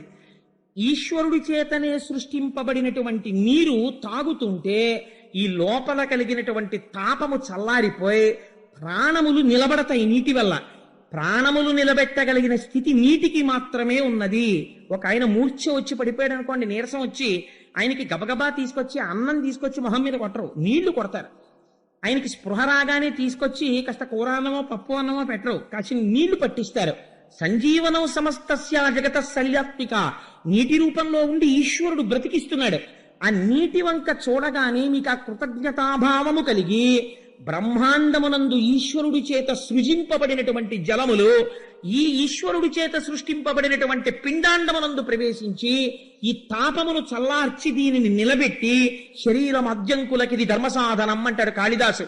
ఈ శరీరము ధర్మబుద్ధితో ఈశ్వర కైంకర్యము చేసుకోవడానికి వీలుగా ఈశ్వరుడు నిలబెడుతున్నాడు అన్న భావనతో మీరు నీరు తాగారనుకోండి, అప్పుడు మీరు పానీయంబులు త్రాగుచు నీళ్లు తాగుతూ మీరు ఈశ్వరార్చన చెయ్యలేదు. ఇక్కడ మీరు రమిస్తున్నారా లేదా? అలా ప్రతి విషయంలో పానీయంబులు త్రాగుచున్ కుడుచుచున్ భాషించుచున్ హాస లీలా నిద్రాదులు చేయుచున్ తిరుగుచున్ లక్షించుచున్. శంకరాచార్యులు వారు అంటారు సౌందర్యలహరిలో, జపో జల్పశిల్పం సకలమపి ముద్రా విరచన గతి ప్రాదక్షిణ్యాక్రమణమశనాజ్జాహుతి విధి అంటారు. లోపల బ్రహ్మముతో నిరంతరము అనుసంధానమును పొంది రమించిపోతున్నటువంటి యోగి పురుషుడు చెయ్యెత్తిలా అంటే అది ముద్రైపోతోంది. ఆయన తింటే అగ్నికార్యం అయిపోతోంది, పడుకుంటే సమాధి అయిపోతుంది. నిద్రా సమాధి స్థితి సంచార పదయో ప్రదక్షిణ విధి స్తోత్రాన్ని సర్వాగిర యజ్జత్ కర్మ కరోమి తత్తదకిలం శంభో తవారాధనం అంటారు శంకర భగవత్పాదులు. లోపల ఈశ్వరుణ్ణి పెట్టుకుని వివేకానందుడు అంటాడు, పూజా మందిరంలో చచ్చిపోవాలని ఎందుకు కోరుకుంటావు? పూజా మందిరంలో చచ్చిపోవాలని కోరుకోకు. ఇక్కడ ఈశ్వరుణ్ణి పెట్టుకుని అంతటా ఈశ్వరుణ్ణి చూస్తూ ఈశ్వరుడు ఎందు పడిపో, అది నీకు మోక్షస్థితి. అంతటా ఈశ్వరుణ్ణి చూడగలిగినటువంటి లక్షణము రావాలి. అప్పుడు ఏది చేస్తున్నా పానీయంబులు త్రాగుచున్ కుడుచుచున్ భాషించుచున్ హాస లీలా నిద్రాదులు చేయుచున్ తిరుగుచున్ లక్షించుచున్ సంతత శ్రీనారాయణ పాద పద్మజుగళీ చింతామృతాస్వాద సంధానుండై మరచన్ సురారిసుతుడే. ఎంత గొప్ప మాట వేశారు చూడండి పోతన గారు. మనం మాట అంటాం, పూజలో కూర్చుని ఈశ్వరుణ్ణి మర్చిపోతాం. ఈయన లోకమునందుండి లోకాన్ని మర్చిపోయాడు. ఎవరు మర్చిపోయాడు అలాగా? ఆయన జన్మచేత బ్రాహ్మణుడు కాదు, తపస్సు చేసిన మహర్షి కాడు, లేకపోతే స్వయంభవమనువులా చతుర్ముఖ బ్రహ్మగారి యొక్క మానసిక సృష్టి కాడు. ఎవరైనా సురారిసుతుడే, ఒక రాక్షసుడి కొడుకు ఈ స్థితిని పొందాడు. సురారిసుతుడే తద్విశ్వముంధువరా, ఈ విశ్వమును మరిచిపోయాడు. మరి దేని యందు రమిస్తున్నాడు? ఈ విశ్వమును నిర్మించిన విశ్వేశ్వరుడు యందు రమిస్తున్నాడు. అంటే మాయని విడిచిపెట్టాడు, మాయని దాటి పరబ్రహ్మమునందు రమిస్తున్నటువంటి మనస్సు కలిగిన వాడై ఉన్నాడు. అంటే తానే పరబ్రహ్మమై నిలబడ్డాడు. బ్రహ్మవిద్ బ్రహ్మైవ భవతి, ఈనాడు తానే బ్రహ్మమై ఉన్నాడు. ఇటువంటి స్థితిని ప్రహ్లాదుడు పొంది ఉన్నాడు. అటువంటి స్థితిలో ఉన్నటువంటి వాడు ఆయనని ఇలా ఉండి ధ్యానం చేసుకుంటూ ఎప్పుడూ భగవంతుణ్ణి అనుభవిస్తూ ఆనందంతో ఉంటే హిరణ్యకశిపుడికి చూసి ఆశ్చర్యంగా ఉండేది.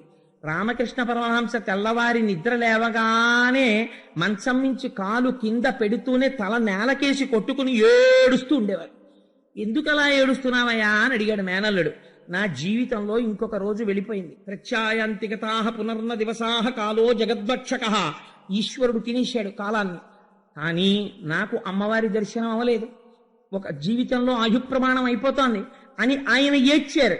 బయటవాడికి ఎలా కనపడతారు? లోకం అంది రామకృష్ణ పరమహంసకి పిచ్చెక్కింది అంది. ఎందుకని? ఆయన యొక్క మనస్థితిని అర్థం చేసుకోలేని వాడికి అవతల వాడు పిచ్చివాళ్ళ కనపడ్డారు. అందుకని ప్రహ్లాదుణ్ణి చూస్తే హిరణ్యకశిపుడు ఏమనుకుంటున్నాడు?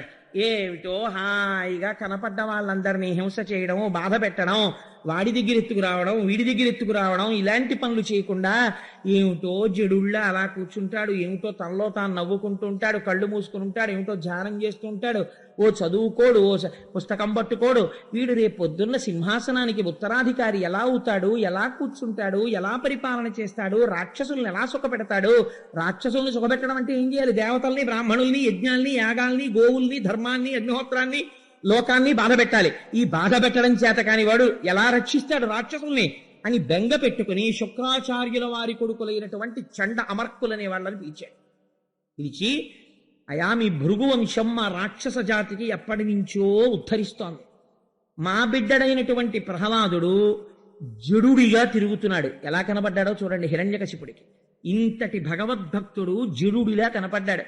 అనవసరంగా సంఘం పెట్టుకుని చంద్రశేఖర పరమాచార్య స్వామి అంటారు, వాక్ అన్నది కేవలము ఈశ్వరుడు మనుష్యుడికి మాత్రమే ఇచ్చిన వరము, దాన్ని దుర్వినియోగం చెయ్యకు. మాట్లాడితే భగవంతుడి గురించి మాట్లాడు, అన్యమైన మాటలు మాత్రం తగ్గించు అంటారు. అలా తాను ఎక్కువ మాట్లాడకుండా ఈశ్వరుడు యందు రమించేటటువంటి ప్రహ్లాదుడు అతిగా మాట్లాడేటటువంటి హిరణ్యకశిపుడికి జడుడిలా కనబడ్డాడు. అందుకుని గురువుల్ని పిలిచి అన్నాడు, వీడికో నీతి శాస్త్రమో, ధర్మశాస్త్రమో, కామశాస్త్రమో బోధ చేయండి. బోధ చేస్తే వీడి ఎందు కొంచెం కదలిక వచ్చి 4 విషయాలు తెలుసుకుని వీడు 10 మందిని పీడించడం నేర్చుకుంటే నా తర్వాత సింహాసనం మీద కూర్చోవడానికి కావలసిన యోగ్యత కలుగుతుంది. అందుకని వీడికి కావలసినటువంటి నీతి బోధ చెయ్యండి. మీరు మా హృదయం ఎరిగిన వారు, మా వంశమును రక్షించిన వారు, ఎన్నోసార్లు మాకు విజయములను కట్టబెట్టిన వారు, అందుకని మమ్మల్ని అనుగ్రహించమని ఆ ప్రహ్లాదుణ్ణి తీసుకెళ్లి చండ అమర్కులకు అప్పచెప్పారు. పోతన గారు అంటారు, రాజాంతపుర ప్రాంగణమునందే ఒక గొప్ప విద్యాభవనం ఒకటి ఉండేది ఆ రోజుల్లో. అందులో వీళ్ళని నేర్పుతుండేవారు. చిత్రం ఏమిటో తెలుసా అండి? అన్నిటికన్నా రక్షణలు ఎక్కడ ఎక్కువ ఉండేవంటే అక్కడే ఎక్కువ ఉండేవి. ఎంత ఎత్తుగోడలు ఉండేవంటే ఇవాల్టి రోజున బహుశా చాలా స్ట్రిక్ట్ హాస్టల్ అనొచ్చేమో, ఎట్టి పరిస్థితుల్లోనూ పిల్లలు బయటికి వెళ్ళడానికి వీల్లేదు. ఏమిటి భయమో తెలుసా అండి? గభాలన వీళ్ళు బయటికి వెడితే, ఏ పిక్నిక్కో వెడితే ఏ నారదుడో వచ్చి మనసు పాడి చేసేస్తే వీళ్ళందరినీ కూర్చోబెట్టుకుని, అందుకని వాడికి చాలా భయం. తర్వాతి తరంలోంచి రావాలి రాక్షస బుద్ధి. అందుకని పిల్లల మనస్సులు పాడు చేయాలి. పిల్లల మనస్సులు పాడు చేసి పిల్లల్లో హింసాతత్వాన్ని ప్రోధి చేసేటటువంటి వాళ్ళ తత్వం హిరణ్యకశిపుడి యొక్క తత్వమే. అందుకని అటువంటి పాఠశాలా ప్రాంగణాన్ని నిర్మాణం చేసి చండ అమర్కుల్ని దానికి అధికారులుగా నియోగించాడు. అక్కడికి తీసుకెళ్లి ప్రహ్లాదుణ్ణి కూర్చోబెట్టాడు. కూర్చోబెడితే ఒక చిత్రమైన పని చేస్తుండేవాడు ప్రహ్లాదుడు. గురువులు ఏం చెప్తున్నారో అవి ఏకసంతాగ్రాహి. వాళ్ళు ఇలా చెప్పగానే ఆయన మేధస్సులో పట్టుకునేవాడు. కానీ తాను మాత్రం మళ్ళీ బదులు చెప్పేవాడు కాదు, ఏమీ మాట్లాడేవాడు కాదు. అయ్యా ఎందుకండి ఈ విద్యలు మమ్మల్ని ఏమైనా ఉద్ధరిస్తాయా? ఎందుకండి ఈ కామశాస్త్రం ఎందుకు, ఈ రాజనీతి శాస్త్రం ఎందుకు, ఈ అర్థశాస్త్రం ఎందుకు, ఇవన్నీ అక్కర్లేదండి అనేవాడు కాదు. అన్ని వినేవాడు. ఎలా వినేవాడంటే, ఎప్పగిది వారు చెప్పిన అప్పగిది విను కాని తానన్ని నిరూపించిన విద్యలనుచు నిరసింపడు అంతరాత్మయందు కాని మదిం కాని అని ఎంత చిత్రమైన మాట అంటారంటే, ఎప్పగిది వారు చెప్పిన అప్పగిదిం చదువు కాని. వాళ్ళు అర్థశాస్త్రం నేర్చుకోమంటే అర్థశాస్త్రం నేర్చుకుంటాడు, వాళ్ళు దుర్మార్గమైన నీతులు చెప్తే నీతులు నేర్చుకుంటాడు తప్ప అప్పటికి వాళ్ళు చెప్పింది నేర్చుకుంటాడు. మళ్ళీ ఓసారి ఆ పద్యం అప్పచెప్పు, ఇతరులు పీక ఎలా కోసేయాలో చెప్పంటే ఆ పీక ఎలా కోసేయాలో పద్యం చెప్తాడు అంతే. కానీ అది మనస్సులోకి వెళ్ళిందా? వెళ్ళలేదు. అంటే ఎంత దుష్ట సాంగత్యమునందు కూడా తన యొక్క స్థితిని, తన స్వరూప స్థితిని తాను నిలబెట్టుకున్నటువంటి మహాపురుషుడు ప్రహ్లాదుడు. ఇటువంటి స్థితిలో ఒకనాడు హిరణ్యకశిపుడికి కోరిక పుట్టింది. గురువులు వెళ్ళి, మీ అబ్బాయి చాలా పాఠాలు నేర్చుకున్నాడండి, అంత పెద్ద అయిన పిల్లలకి 4 పాఠాలు వచ్చాయని చెప్పుకోవడం గురువులకి కూడా సంతోషం కదా, మీరు చెప్పిన విధిని నిర్వహించాం, అందుచేత మీ పిల్లాన్ని ఏమైనా పిలిచి మాట్లాడితే మాట్లాడండి అన్నారు. ఒకసారి పిల్లాన్ని పిలిచాడు. పిలిచినవాడు పోనీ అంతఃపురానికి పిలిస్తే గొడవ లేకపోను, సభామంటపానికి పిలిచాడు. ఎందుకని? ఓ కోరిక. తన కొడుకు తనంత వాడై తన తొడ మీద కూర్చుని అవన్నీ చెప్తుంటే సభలో ఉన్న వాళ్ళు చూసి, ఓహ్ మన రాజే అనుకున్నాం, మన రాజు తర్వాత ప్రహ్లాదుడు కూడా అంతటి వాడు రా అని పొంగిపోవాలని. అందుకు నా కొడుకుని తీసుకొచ్చి ఆయన వస్తూనే సాష్టాంగం చేశాడు తండ్రికి. ఆయుష్మాన్ భవ అన్నాడు, ఆశీర్వచనం చేశాడు. 2 చేతులు చాపి పిల్లవాడిని ఎత్తుకున్నాడు, తన తొడ మీద కూర్చోపెట్టుకున్నాడు. కూర్చోపెట్టుకుని ఒక చిత్రమైన మాట అన్నాడు. ఎంత మాట అన్నాడో చూడండి. అనుదిన సంతోషణములు, జనిత శ్రమ తాప దుఃఖ సంశోషణములు, తనయుల సంభాషణములు, ఇవి జనకులకు కర్ణయుగలి సద్భూషణములు. కానీ గొప్ప మాట చెప్పాడండి వాడు. అన్నాడు అనుదిన సంతోషణములు. అందులో ఏమైనా పెద్ద ప్రబోధం ఉందా, లేకపోతే ఏమైనా పెద్ద బ్రహ్మజ్ఞానం చెప్తున్నాడా అని తండ్రి చూడడు. తండ్రి తాత తాత తాత తాత అండం వచ్చింది అనుకోండి కొడుక్కి, తండ్రి సంతోషపడిపోతాడు. మా అబ్బాయికి తాత తాత తాత తాత అంటున్నాడు. కొన్నాళ్ళు పోయిన తర్వాత వాడికి నాన్న అండం వచ్చింది అనుకోండి, అంత ఆఫీస్ నుంచి ఇంటికి వచ్చి కూర్చోబెట్టుకుని ఏది అను అంటే నాన్న అన్నాడు అనుకోండి, పొంగిపోతాడు. ఎంత గొప్ప మాట చెప్పారో చూడండి. అనుబంధాలు ఎంత చిత్రంగా ఉంటాయంటే, అనుదిన సంతోషణములు జనిత శ్రమ తాప దుఃఖ సంశోషణములు. ఎంత అలిసిపోయిచ్చిన వాడికి కూడా కొడుకుని తొడ మీద కూర్చోపెట్టుకుని వాడు 2 కొత్త మాటలు పలికితే పొంగిపోయి వాడిని ముద్దులు ఇట్టేసుకుని మా అబ్బాయికి ఎన్నొచ్చేసాయో అంటుంటాడు. అందుకని జనకులకు కర్ణయుగలి సద్భూషణములు. కొడుకుల మాటలు తండ్రులకి చెవులకు పెట్టుకున్న ఆభరణాల్లా ఉంటాయి రా అబ్బాయి. అందుకని ఏది వాడికి ఋషులు చెప్పిన మాటలు, వేదము ఇలాంటివి బాగా ఉండవు. రాక్షస బుద్ధితో కూడుకున్న మాటలు వాడికి చాలా తృప్తిగా ఉంటాయి. తన కొడుకు అవి నేర్చుకున్నాడని ఆయన అనుకున్నాడు. అనుకుని ఏది 4 మాటలు చెప్పు, నువ్వేం నేర్చుకున్నావో, నువ్వు ఏది నేర్చుకున్నావో, ఏ పద్యమైనా పర్వాలేదు, నీవు నేర్చుకున్న దాంట్లో నీకు ఇష్టం వచ్చింది, నీకు బాగా నచ్చినది ఏది ఉందో అదొక్క పద్యం చెప్పరా అన్నాడు. అంటే ఆయన అన్నాడు తొడ మీద కూర్చుని, ఎల్ల శరీరధారులకు ఇళ్లను చీకటి నూతి లోపలంత్రెళ్ళక వీరు నేమనుమతి భ్రమణంబున ఖిన్నులై ప్రవర్తింపక.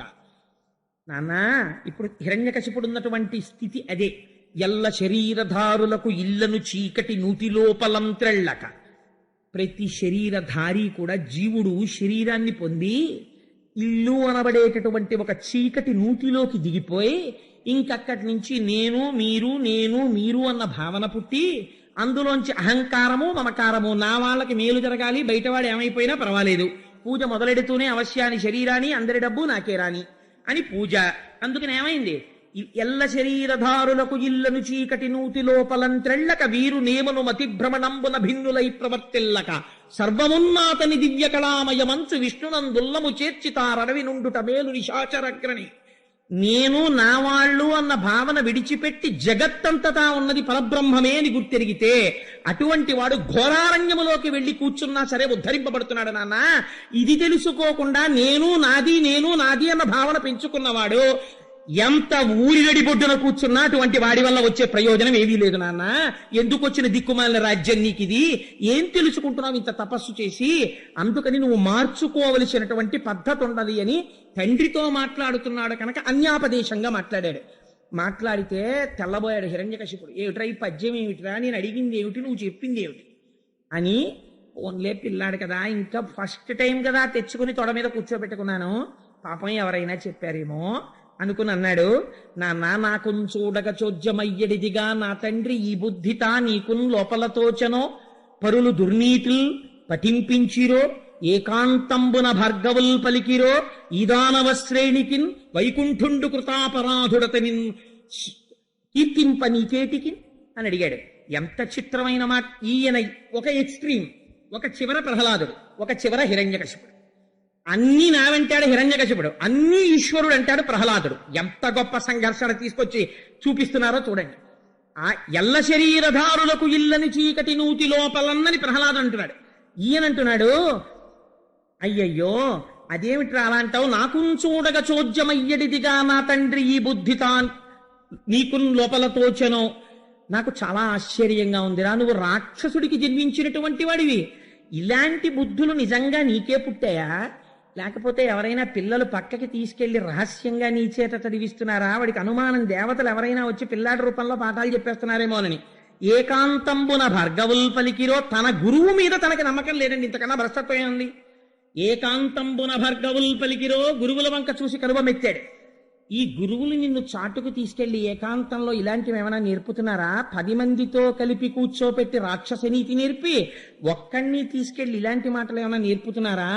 ఏకాంతంబున భార్గవుల్ పలికిరో, ఈ దానవ శ్రేణికి వైకుంఠుండు కృతాపరాధుడు.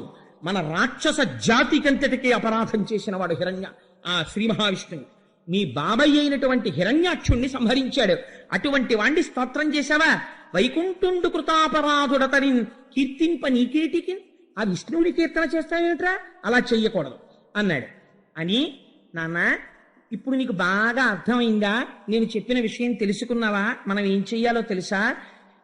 కనపడినటువంటి ప్రాణులను హింస చెయ్యాలి, బ్రాహ్మణుల్ని బాధ పెట్టాలి, యజ్ఞయాగాది క్రతువులను నశింప చెయ్యాలి, వేదం చదువుకోకుండా చెయ్యాలి, అగ్ని కార్యాలు జరగకుండా చూడాలి, ధర్మం పాడు చెయ్యాలి, పాడు చేసి మనమే రాజులమని ప్రకటించుకోవాలి.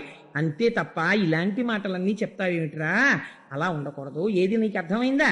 నేనేం చెప్పానో నీకేమర్థమైందో ఇప్పుడు చెప్పు అంటే, ఆ నాన్నగారు అర్థమైంది అని ఇప్పుడు తన తండ్రి చెప్పింది చెప్తాడనుకున్నాడు. ఈయనన్నాడు ఇవన్నీ విని, మందార మకరంద మాధుర్యమున తేలు మధుపంబు పోవునే మదనములకు, నిర్మల మందాకిని వీచికల తూగు రాయంచదనునే తరంగిణులకు, లలిత రసాల పల్లవ ఖదియై చొక్కు కోయిల జనునే కుటజములకు, పూర్ణేందు చంద్రికా స్ఫురిత చకోరక మరుగునే సాంద్ర నిహారములకు, అంబుజోదర దివ్యపాదార వింద చింతనామృతపాన విశేషమత్త చిత్తంబు ఏ రీతి ఇతర విషయంబు చేరనేర్చు, వినుత గుణశీల మాటలు వేయునేలా. మందారమకరంద మాధుర్యమున తేలు మధుపంబు పోవునే మదనములకు. తెలుగుదేశంలో పుట్టి ఆంధ్రదేశంలో పోతనగారి యొక్క ఈ పద్యం రాని వాళ్ళు ఉండరు. మందార మకరంద మాధుర్యమున తేలు మధుపంబు పోవునే మదనములకు. ఎక్కడైనా పారిజాత పుష్పాల్లో మందార పువ్వుల్లో ఉండేటటువంటి తేనె త్రాగడానికి అలవాటు పడిపోయినటువంటి తుమ్మెద ఎక్కడో ఉన్న ఉమ్మెత్త పువ్వు మీద వాళ్తుందా నాన్న? మందార మకరంద మాధుర్యమున తేలు మధుపంబు పోవునే మదనములకు, నిర్మల మందాకిని వీచికల తూగు రాయంచదనునే తరంగిణులకు. నాన్న, ఎక్కడో హాయిగా ఆకాశంలో ఉన్నటువంటి మందాకిని నదిలో విహరించడానికి అలవాటు పడిపోయినటువంటి రాజహంస ఎండిపోతూ దుర్గంధ భూయిష్టమైనటువంటి ఒక చెరువు దగ్గరికి వెళ్ళి ఆ నీళ్లు తాగుతుందా నాన్న? లలిత రసాల పల్లవ ఖదియై చొక్కు కోయిలదనునే కుటజములకు. ఎక్కడైనా లేత మావిడి చిగురు తాను తిని కూ అంటూ కోయడానికి అలవాటు పడిపోయినటువంటి కోయిల ప్రయత్నపూర్వకంగా వెళ్ళి అడవి మల్లెలు పూసేటటువంటి చెట్టు మీద వాలుతుందా? లలిత రసాల పల్లవ ఖదియై చొక్కు కోయిల చెరునే కుటజములకు, పూర్ణేందు చంద్రిక ఆ పూర్ణమైనటువంటి చంద్రబింబంలోంచి వచ్చేటటువంటి అమృతాన్ని త్రాగడానికి అలవాటు పడిపోయినటువంటి చకోర పక్షి పొగమంచుని తాగడానికి ఇష్టపడుతుందా నాన్న? అంబుజోదర దివ్యపాదార వింద చింతనామృతపాన విశేషమత్త చిత్తము, సర్వకాలములయందు తామర పువ్వుల వంటి పాదములు కలిగినటువంటి శ్రీమన్నారాయణుని యొక్క పాదములను భజించడం చేత స్రవించేటటువంటి భక్తి తన్మయత్వం అనేటటువంటి మందార మకరంద పానమును త్రాగి మత్తెక్కి జానమగ్నుడనై ఉండేటటువంటి నాకు నువ్వు చెప్పే మాటలు ఎలా తలకెక్కుతాయి? నేను ఇతరములైన వాటి మీద దృష్టి ఎలా పెట్టగలుగుతాను నాన్న అని అడిగాడు. అందుకని అంబుజోదర దివ్యపాదార వింద చింతనామృతపాన విశేషమత్త చిత్తము ఏ రీతి ఇతర విషయంబు చేరనేర్చు, వినుత గుణశీల మాటలు వేయునేలా. ఇవే ఈ మాటలు ఎందుకు నాన్న? నాకు అరది రమ్మంటే వచ్చేది కాదు నాన్న, నువ్వు ఎన్ని చెప్పినా అన్నాడు. అని అప్పుడు ఆశ్చర్యపోయి గురువుల వంక చూసి, మీరు వీడికి పాఠం చెప్పడంలో ఏదో తేడా ఉందని నేను అనుకుంటున్నాను, లేకపోతే నేను ఎంత చెప్పినా వీడు ఇలా చెప్తున్నాడు ఏమిటంటే పడవలసిన పునాది మీరు పడేసేటట్టు చేసేసాడు. లేకపోతే ఈ నారాయణ భక్తి ఎక్కడి నుంచి వచ్చేస్తోంది వీడికి? ఈ మాట తీసుకెళ్లి చాలా జాగ్రత్తగా 1000 కళ్ళతో చూస్తూ ఈ పిల్లవాడికి అర్థశాస్త్రము ధర్మశాస్త్రము నేర్పండి, తీసుకెళ్ళండి అన్నాడు. అనేసరికి ఆ పిల్లవాడిని తీసుకుని చండామర్కులకి భయం వేసింది. ఒరేయ్ నీకు మేము నేర్పింది ఏమిటి, నువ్వు చెప్పిన పద్యం ఏమిటి, మీ నాన్నకి మా మీద అనుమానం వచ్చింది, ఏకాంతంబున భర్గవుల్ పలికిరు అని మా వంక చూస్తున్నాడు, నీ వల్ల మా ప్రాణాలకు ముప్పు వచ్చేటట్టుంది, మేము ఏం చెప్తున్నామో అది జాగ్రత్తగా నేర్చుకో, మాకే వప్ప చెప్తున్నావో అవప్ప చెప్పు మీ నాన్న దగ్గరికి వెళ్ళి, మేము అడిగితేనేమో ధర్మశాస్త్రం అర్థశాస్త్రం చెప్తున్నావు, మేమేం చెప్తే చక్కగా చిలకలా పలుకుతావు, ఇరే ఏదైనా చెప్పు అని మేము అడిగితే మేం చెప్పిందే చెప్తావు, మీ నాన్న దగ్గరికి వెళ్ళి ఇవరే ఏదైనా చెప్పనేటప్పటికీ శ్రీమన్నారాయణ గురించి మొదలెడుతున్నావు, మీ నాన్న ఏం చెప్పామనుకుంటున్నాడు, ఇంకా ఎప్పుడూ నువ్వు అలాంటి పలుకులు పలకకూడదు, గురువులు ఏం చెప్పామో అది మాత్రమే పలకాలి, అర్థమైందా? అయ్యా చిత్తం అర్థమైంది, మీరు ఏం చెప్తారో అది జాగ్రత్తగా నేను నేర్చుకుంటాను అన్నాడు. చక్కగా నేర్చుకున్నాడు, గురువులు చెప్పిన పాఠాలన్నీ విన్నాడు, ఎక్కడ నుంచి ఏదడిగినా టక చెప్పేసి వ్యాఖ్యానం చేసేస్తున్నాడు. షహబాష్, ఇప్పుడు పిల్లాడు మారాడు అని ఎందుకైనా మంచిదని వాళ్ళకి అనుమానం వచ్చింది. తల్లి దగ్గర కూర్చుని మాట్లాడడానికి తండ్రి దగ్గర కూర్చుని మాట్లాడడానికి పెద్ద తేడా ఉండదు కదా, ముందు ఎందుకైనా మంచిది వీళ్ళ అమ్మ దగ్గరికి తీసుకెళ్దాం, అమ్మ దగ్గర ఎలా మాట్లాడతాడో చూసి అప్పుడు నాన్నగారి దగ్గరికి తీసుకెళ్దాం, డైరెక్ట్ గా ఆయన దగ్గరికి తీసుకెళ్దామంటే మళ్ళీ ఓ పద్యం తెలివాడంటే మన కొంపలు పడిపోతాయి, అందుకని లీలావతి దగ్గరికి ఎడదామని అంతఃపురంలోకి తీసుకెళ్లారు. ఆ లీలావతి ప్రశ్నించింది, ఎరా నాన్న బాగా చదువుకుంటున్నావా, ఏది నువ్వు నేర్చుకున్నదో మాట చెప్పు అంది. ధర్మార్థ శాస్త్రంలోంచి ఏదో చెప్పాడు తల్లికి, చాలా సంతోషపడిపోయింది. అయ్యా మా అబ్బాయి బాగా మారిపోయాడండి, ఇలా ఏడిచే తల్లిదండ్రులు ప్రపంచంలో ఉంటారండి, అలాంటివి నేర్చుకోవాలని కోరుకునేవాళ్ళు అంటే. ఆ గురువులు చాలా సంతోషించి హిరణ్యకశిపుడి దగ్గరికి తీసుకెళ్తే చూశాడు హిరణ్యకశిపుడు, ఓహో మళ్ళీ వచ్చాడు వీడు అని. ఒరే నాన్న నిన్ను చూసి చాలా రోజులైందిరా, నీ బుద్ధి మారిందా, గురువుల దగ్గర నేర్చుకున్నావా, గురువులు ఏం చెప్తున్నారో అది తెలుసుకుంటున్నావా, గురువులు చెప్పిందే తెలుసుకుంటున్నావా, సొంత బుద్ధితో ఏమైనా నేర్చుకుంటున్నావా అని అడిగాడు. అంటే ఈసారి ఆయన అన్నాడు, చదివించిరి నను గురువులు చదివితి ధర్మార్థ ముఖ్య శాస్త్రంబులునే చదివినవి కలవు పెక్కులు, చదువులలో మర్మమెల్ల చదివితి తండ్రి అన్నాడు. ఈ మాట నేడప్పటికీ గురువులకి భయం వేసింది, ఏదో చేస్తున్నాడు రా వీడు అని. చదివించిరి నన్ను గురువులు నన్ను చదివించారు నాన్నగారు, చదివితి ధర్మార్థ ముఖ్య శాస్త్రంబులునే చదివినవి కలవు పెక్కులు. అబ్బో ధర్మశాస్త్రం అర్థశాస్త్రం నూరి పోసేశారండి గురువులు, అవేమిటి ఇంకా నేను చాలా చదువుకున్నానన్నాడు. వీళ్ళు చెప్పలేదు, నే చదివినవి కలవు పెక్కులు, చదువులలో మర్మమెల్ల చదివితి తండ్రి, చదువుల వలన తెలుసుకోవలసిన చదువేదో ఆ చదువు నేను తెలిసేసుకున్నాను అన్నాడు. కొంచెం అనుమానంగా అనిపించినా హిరణ్యకశిపుడికి చదివించిరి నన్ను గురువులు అంటున్నాడు కదా ముందు, అందుకని ఉరే నువ్వు నేర్చుకున్న దాంట్లో నువ్వు తెలుసుకున్న మొత్తం చదువులోంచి సారభూతమై పిండి వణగడితే ఇది వింటే చాలు అన్న పద్యం ఒక్కటి నాకు చెప్పరా. ఆయన అన్నాడు, తను హృద్భాషల సఖ్యమున్ శ్రవణమున్ దాసత్వమున్ సేవయు వందనార్చనముల్ శ్రవణముల్ చింతనంబరెడు 9 భక్తి మార్గముల శ్రీహరిన్ సేవించి సజ్జనుడయ్యుండుట భద్రమంతు తలతున్ సత్యంబు దైత్యేశ్వర. నాన్నగారు శ్రవణం కీర్తనం విష్ణోహ స్మరణం పాదసేవనం అర్చనం వందనం దాస్యం సఖ్యం ఆత్మనివేదనం అంటాడు వ్యాసుడు. నేను తెలుసుకున్నది ఏమిటంటే తను హృద్భాషల సఖ్యమున్ శ్రవణమున్ దాసత్వమున్ వందనార్చనముల్ సేవయు ఆత్మలో నిరుకయున్ దాసత్వమున్ 9 రకాలుగా ఈశ్వరుణ్ణి మనం ఈ శరీరం ఉన్నందుకు సేవించాలి. ఒకటి భగవంతుడి గురించి వింటూ ఉండాలి సంతోషంతో, 2 మనం కీర్తించాలి భగవంతుణ్ణి, 3 శ్రవణం కీర్తనం విష్ణోహ స్మరణం ఆయన్ని గుర్తు తెచ్చుకుంటూ ఉండాలి, పాదసేవనం ఆయన పాదములను సేవించాలి, అర్చనం అథాంగ పూజ అని పాదముల దగ్గర నుంచి శిరస్సు వరకు ఇక్కడ జ్ఞాపకం పెట్టుకుని పూజ చెయ్యాలి, అందుకని అర్చనం వందనం ఈ శరీరమునకున్నటువంటి అవయవములన్నీ భూమి మీద పడేటట్టుగా ఆయనకి నమస్కారం చెయ్యాలి, దాస్యం తాను చేసినటువంటి ప్రతి పని చేత ఈశ్వరుడి యొక్క వైభవము ప్రకాశింపబడుతోందన్న బుద్ధితో తాను చెయ్యాలి, సఖ్యం తాను ఈశ్వరుడికి చాలా దగ్గర వాడనన్న భావన రావాలి. త్యాగరాజస్వామి కీర్తనల గురించి వ్యాఖ్యానం చేస్తూ నేను ఈ మాట చెప్పాను, అస్తమానం ఇలా చేతులు కట్టేసుకుని నేనంతటి వాణ్ణి స్వామి మీరే చాలా గొప్పవారు స్వామి, ఏమనుకోకండి స్వామి, నేను ఎప్పటికీ మీ పాదాల దగ్గరికి వస్తాను స్వామి అనకూడదు. ఒక స్వాతంత్రం ఉండాలి, సాన్నిహిత్యం ఉండాలి ఈశ్వరుడి దగ్గర. స్వామి నువ్వు తప్ప నాకెవరండి దిక్కో అని మీరు అడగగలగాలి నిలదీసి, అంతటి సఖ్యత పెంచుకోగలగాలి.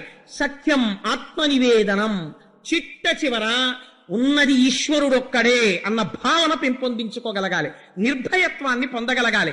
అందుకని నాన్న ఈ 9 రకాలైనటువంటి భక్తితో స్వామిని సేవించి సజ్జనుడై అలా నిలబడిపోవడం భద్రమంతు తలతు నిక్కంబు సర్వి దైత్యేశ్వర, అదే చాలా భద్రమైన విధానము అని లోపల నేను నమ్ముతున్నాను నాన్న. ఇదే నేను చదువుకున్న చదువుల యొక్క మొత్తము సారాంశము అంటే. ఆయన అన్నాడు, హిరణ్యకశిపుడు చూసి తెల్లబోయే, ఉరే ఇది గురువులు చెప్పలేదు, ఇది నేను చెప్పలేదు, నీ బుద్ధికి తోచింది, నీకెక్కడి నుంచి వస్తోంది ఇలాంటి ఆలోచన? మేమందరం, నువ్వు పుట్టింది రాక్షస జాతిలో అంటే మేమందరం తప్పు చేస్తున్నామా? మేము ఇంతమందిని ఎలా ఆలోచిస్తున్నామో, ఇంతమందిని ఏం చేస్తున్నామో అది నువ్వు ఎందుకు చేయడం లేదు? కంటికి కనపడనటువంటి శ్రీమన్నారాయణుడి మీద నీకు భక్తి ఎక్కడి నుంచి వచ్చిందని అడిగాడు. అడిగితే నిజంగా ప్రహ్లాదుడి మాటలే మాట్లాడాయన అంటాడు, అందేందూధయముల్ మహాభజిర శంకారావముల్ మూక సత్గ్రంథాఖ్యాపనముల్ నపుంసక వధూకాంక్షల్ కృతఘ్నావళి బంధుత్వంబులు భస్మహవ్యములు లుబ్ధ ధనంబులు క్రోడ సద్గంధంబులు హరిభక్తి వర్జితుల వృధారిక్త సంసారముల్ అన్నాడు. నాన్న నువ్వు అన్నావే మేమందరికీ రాని ఆలోచన నీకొక్కడికే ఎందుకు వస్తోంది అని అడిగావు కదా, నీకొక్క మాట చెప్పనా? ఆయనని విడిచిపెట్టి మిగిలినవి నువ్వు ఎన్ని చేసినా అవన్నీ ఎటువంటి పనిలో నేను చెప్తాను, గుర్తుపెట్టుకో. అంధేందూదయముల్, పుట్టుగుడ్డివాణ్ణి తీసుకెళ్లి పున్నమి చంద్రుడి దగ్గర నించోబెట్టి చూడరా పున్నమి చంద్రుడు ఎంత అందంగా ఉన్నాడో అంటే ఎంత అసహ్యమో, ఈశ్వరుణ్ణి విడిచిపెట్టి సంసారం అంత బాగుందనుకోవడం అంత అటువంటి విషయం. అందేందూధయముల్ మహాభజిర శంఖారావముల్, పుట్టుకతో చెవిటివాడు, వాడి చెవి దగ్గరికి వెళ్ళి శంఖం ఊది బాగుందా శంఖనాదం అని అడిగారు అనుకోండి, ఎలా ఉంటుందో అలా ఉంటుంది.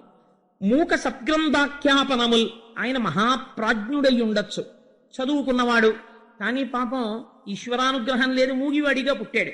మీరు చాలా చదువుకున్నారు కదండి, మీరు ప్రవచనం చేయండి అని ఒక మూగివాణ్ణి కూర్చోపెడితే ఆయన ప్రవచనం ఏం చెయ్యగలడో అలా ఉంటుంది. మూక సద్గ్రంథాఖ్యాపనముల్ నపుంసక వధూకాంక్షల్, నపుంసకుడైనటువంటి వాడికి స్త్రీ మీద కలిగిన కోరిక ఎలా ఉంటుందో అలా ఉంటుంది. నపుంసక వధూకాంక్షల్ క్రోడ సద్గంధంబుల్, పందికి తీసుకెళ్లి పన్నీర్ రాస్తే ఎలా ఉంటుందో అలా ఉంటుంది, అది వెంటనే మురుగుడు కాలువలోకి దూకేస్తుంది మళ్ళీని. భస్మ హవ్యంబులు, పూర్ణాహుతి అంతా అయిపోయి 3 రోజులు అయిపోయిన తర్వాత యజ్ఞగుండంలో బూడిది ఉంటే అందులోకి పట్టుకెళ్లి హవిస్సు వేస్తే ఎలా ఉంటుందో అలా ఉంటుంది. భస్మ హవ్యంబులు లుబ్ధ ద్రవ్యంబులు, ఆయన దగ్గర చాలా ఐశ్వర్యం ఉంది కానీ తన జ్వరాన్ని కూడా ఎవరికి అప్పివ్వడు, నా జ్వరం నేనే అనుభవిస్తాను నీకెందుకు ఇవ్వాలంటాడు. అటువంటి లుబ్ధుడు, అటువంటి వాడి దగ్గర ధనం నీకు ఎంత అక్కరకు వస్తుందో అటువంటిది. అన్నిటికన్నా చాలా గొప్పది ఏమిటో తెలుసానయ్య నాన్న, కృతఘ్నావళి బంధుత్వంబులు, వాడు కృతఘ్నుడు, చేసిన మేలు మరిచిపోతాడు. బ్రహ్మజ్ఞేచ సురాపేచ చోరే భగ్నవ్రతే తథా నిష్కృతిర్విహితా సిద్ధి కృతఘ్నో నాస్తి నిష్కృతి అంటాడు కిష్కింధకాండలో లక్ష్మణుడు. అందుచేత కృతఘ్నుడు చేసిన ఉపకారాన్ని మరిచిపోయి ప్రవర్తించేవాడు, అటువంటి కృతఘ్నుడితో బంధుత్వం ఉంది. వాడు ఏం ఉపకారం చేస్తాడు నీకు?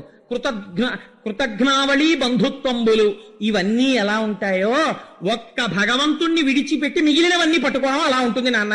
మీరెన్ని పట్టుకుంటే నాకెందుకు, నేను పట్టుకోవలసింది పట్టుకున్నాను, కాబట్టి నువ్వు ఏ చిట్టాలో ఉన్నావో చూసుకో నాన్న అంటే. ఆశ్చర్యపోయాడు కొడుకు వంక చూసి, ఆపలేదు అక్కడితోటి.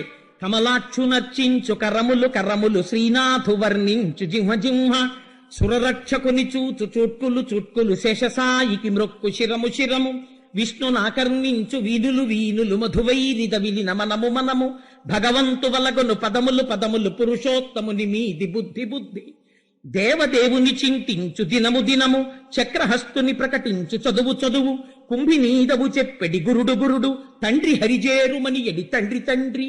వాత పెట్టాడు చివర. నాన్న కమలాక్షు నర్చించు కర్రములు కర్రములు, కమలముల వంటి కన్నులున్న శ్రీమన్నారాయణుణ్ణి అర్చించిన చేతులేవో వాటికి చేతులని పేరు.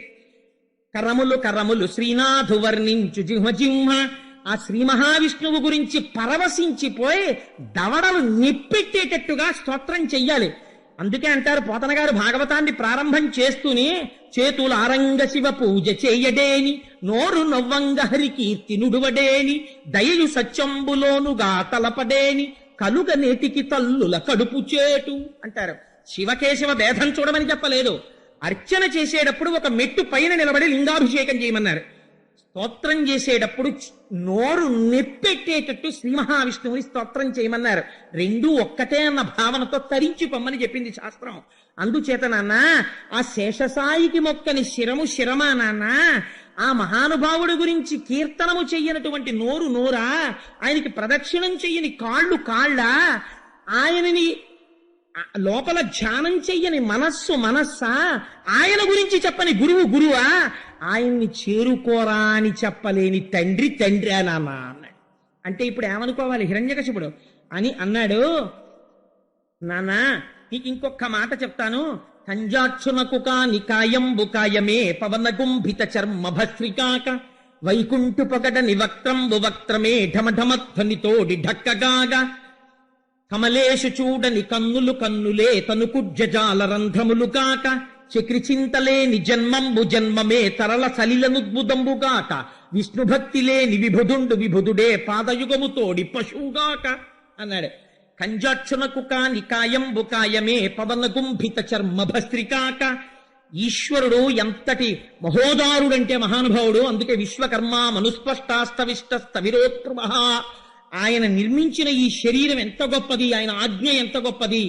2 ముక్కులు 2 కళ్ళు 2 చెవులు 6 నోరు 7 మలద్వారం 8 మూత్రద్వారము 9 అనేటటువంటి 9 రంధ్రములు కలిగినటువంటి ఒక తోలు తిత్తి ఎందు ప్రాణ అపాన వ్యాన ఉదాన సమాన నాగ కూర్మ కృకర ధనంజయ దేవదత్తములనేటటువంటి 10 వాయువులు ఆయన శాసనమయ్యేంత వరకు బయటికి వెళ్ళడానికి వీల్లేదు.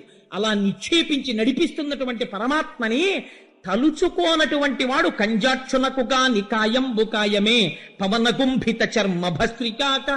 ఆ కంజాక్షుణ్ణి సేవించడానికి సిద్ధపడనటువంటి శరీరం అది శరీరం, ఆ తోలు తిత్తి. ఆయనకి సేవ చెయ్యడానికి ఇలా ముందుకు రాని చెయ్య అది తలుపుకున్న గడియ. ఆయనని స్తోత్రం చెయ్యని నోరు నోరా, అది ఢమఢమ శబ్దంతో కూడుకున్న ఢక్క. ఆయనకి ప్రదక్షిణం చెయ్యడానికి ఇష్టపడనటువంటి కాళ్ళు కాళ్ళ, అవి పశువు యొక్క కాళ్ళు. ఆయనని తలుచుకోని రోజు రోజా విస్మృతి చేత మరణము పీనుగుగా తిరిగాడు. అందుచేత నాన్న చెయ్యవలసినది ఏమైనా ఉంటే ఒక్క ఆయన కైంకర్యము చెయ్యడానికే మనిషి బ్రతకాలి. అటువంటి బుద్ధితో ఉండాలి నాన్న అన్నాడు. అంటే ఇప్పుడు కోపం ఎవరి మీదకి తిరిగిందో తెలుసా అండి? ఆపట్లేదు, పద్యం వెనకాల పద్యం చెప్పేస్తున్నాడు. నీవేం చెప్పలేదు మహాప్రభో అన్నట్టుగా ముందు హడిలిపోయి చూస్తున్న వాళ్ళు చండామర్కులు చూస్తున్నారు. ఈ పిల్లాడు చెప్తున్న పద్యాలు చూసి గురువుల వంక చూశాడు. వజ్రలు నేర్పని మది మజ్జాతుడవైన నీకు మరి యవ్వనిచే నుజ్జాలమయ్య బాలక తజ్జనులం పేరు కొనుము తగనామ్రోలన్. ఎంత అహంకారమో చూడండి. వజ్రలు నేర్పని మది, గురువులు చెప్పలేదు అని వాళ్ళ సంజ్ఞలు చెప్పేస్తున్నాయి. వాళ్ళు హడిలిపోయి చూస్తున్నారు వీడికి ఎక్కడొచ్చాయి ఈ పద్యాలని. వజ్రలు నేర్పని మది మజ్జాతుడవైన నీకు మరి ఎవ్వరిచే నుజ్జాలమయ్య బాలక. నా జాతిలో పుట్టావు రాక్షసుడిగా, కానీ నీకు మరి ఎక్కడి నుంచి వచ్చాయి ఈ పద్యాలన్నీ? ఎలా చెప్తున్నావు శ్రీమన్నారాయణుణ్ణి సేవించాలని? నీకు ఈ భక్తి ఎలా కలిగింది? తజ్జనులం పేరు కొనుము తగనామ్రోలన్. వాళ్ళెవరో నాకు చెప్పరా, వాళ్ళ సంగతి చూస్తాను అన్నాడు. అంటే ప్రహ్లాదుడు అన్నాడు, ఒకళ్ళ పేరు చెప్తే ఏం చేస్తావు నాన్న? పీక తీసేస్తావు. కానీ నేనొకటి చెప్పనా? నీలాంటి వాడికి శ్రీమన్నారాయణుడు గురించి చెప్పిన వాళ్ళు ఉన్నారు అని చెప్పినా నీకు అర్థం కాదు. ఎందుకంటే ఉన్న కళ్ళు మూసుకున్నావు నువ్వు. అచ్చపు చీకటింబడి నువ్వు పడిపోయినది మహాంధకారంలో, చీకట్లో పడిపోయి ఉన్నావు. చచ్చుచు పుట్టుచున్మరల చెర్విత చైర్వినలైన వారికి జెచ్చెర పుట్టునే పరుల చెప్పిననైన ఏమిచ్చిననైన నిజచ్చనైన కానలకు ఏగిననైన హరిప్రబోధముల్. అజ్ఞానంలో పడిపోయిన వాడికి వేదం ఒకటిందిరా, గురువులున్నారా, నారదుడున్నారా, మహర్షులున్నారా, వాళ్ళు చెప్పినటువంటి భక్తి ఉందిరా, జ్ఞానం ఉందిరా, వైరాగ్యం ఉందిరా అంటే వాడి తలకెక్కుతుందా? నాకెందుకండి నాన్నగారు ఇవన్నీ అంటాడు, నాకెందుకండి ఇవన్నీ అంటాడు. ఎందుకని? వాడు కళ్ళు మూసుకున్నాడు బలవంతంగా. అచ్చపు చీకటింపటి గృహవ్రతులై వాడు ఎప్పుడూ వాడికి సంసారం తప్ప ఇంకోటి అక్కర్లేదు. అటువంటి వాడికి నాన్న ఒకడు చెప్తే మాత్రం తెలుస్తుందా ఎవరు చెప్పారు అని అడుగుతున్నావు. ఒకవేళ అలాంటి వాడు అరణ్యంలోకి వెళ్ళి కూర్చుంటే వాడి మనస్సు నిలబడుతుందా నాన్న? నిలబడదు, మళ్ళీ సంసారాల వైపే పరిగెడుతుంటుంది. అటువంటి వాణ్ణి పరులు చెప్పిననైన నిజెచ్చనైన కానలకు ఏగిననైన అరణ్యాలకు వెళ్ళిపోయినా తనలోంచి తాను బుద్ధి పుట్టదు. అడవికి వెళ్ళిపోయినా రాదు, ఒకడు ప్రబోధం చేస్తే రాదు. అజ్ఞానావస్థలో కోరి కోరి కూరుకుపోతూ సంసారము సత్యమని నమ్మేటటువంటి నీలాంటి అహంకార పూరితులైనటువంటి వ్యక్తులకి ఎవరు చెప్పారని చెప్తే నీకు అర్థం అవుతుంది నాన్న అన్నాడు. ఉంటే ఇంకా వచ్చిందండి ఆగ్రహం. రాక్షసుల్ని పిలిచాడు. పిలిచి, ఒరే వీణ్ణి చంపండి. ఎలా చంపుతారో తెలుసా? మామూలుగా చంపద్దు.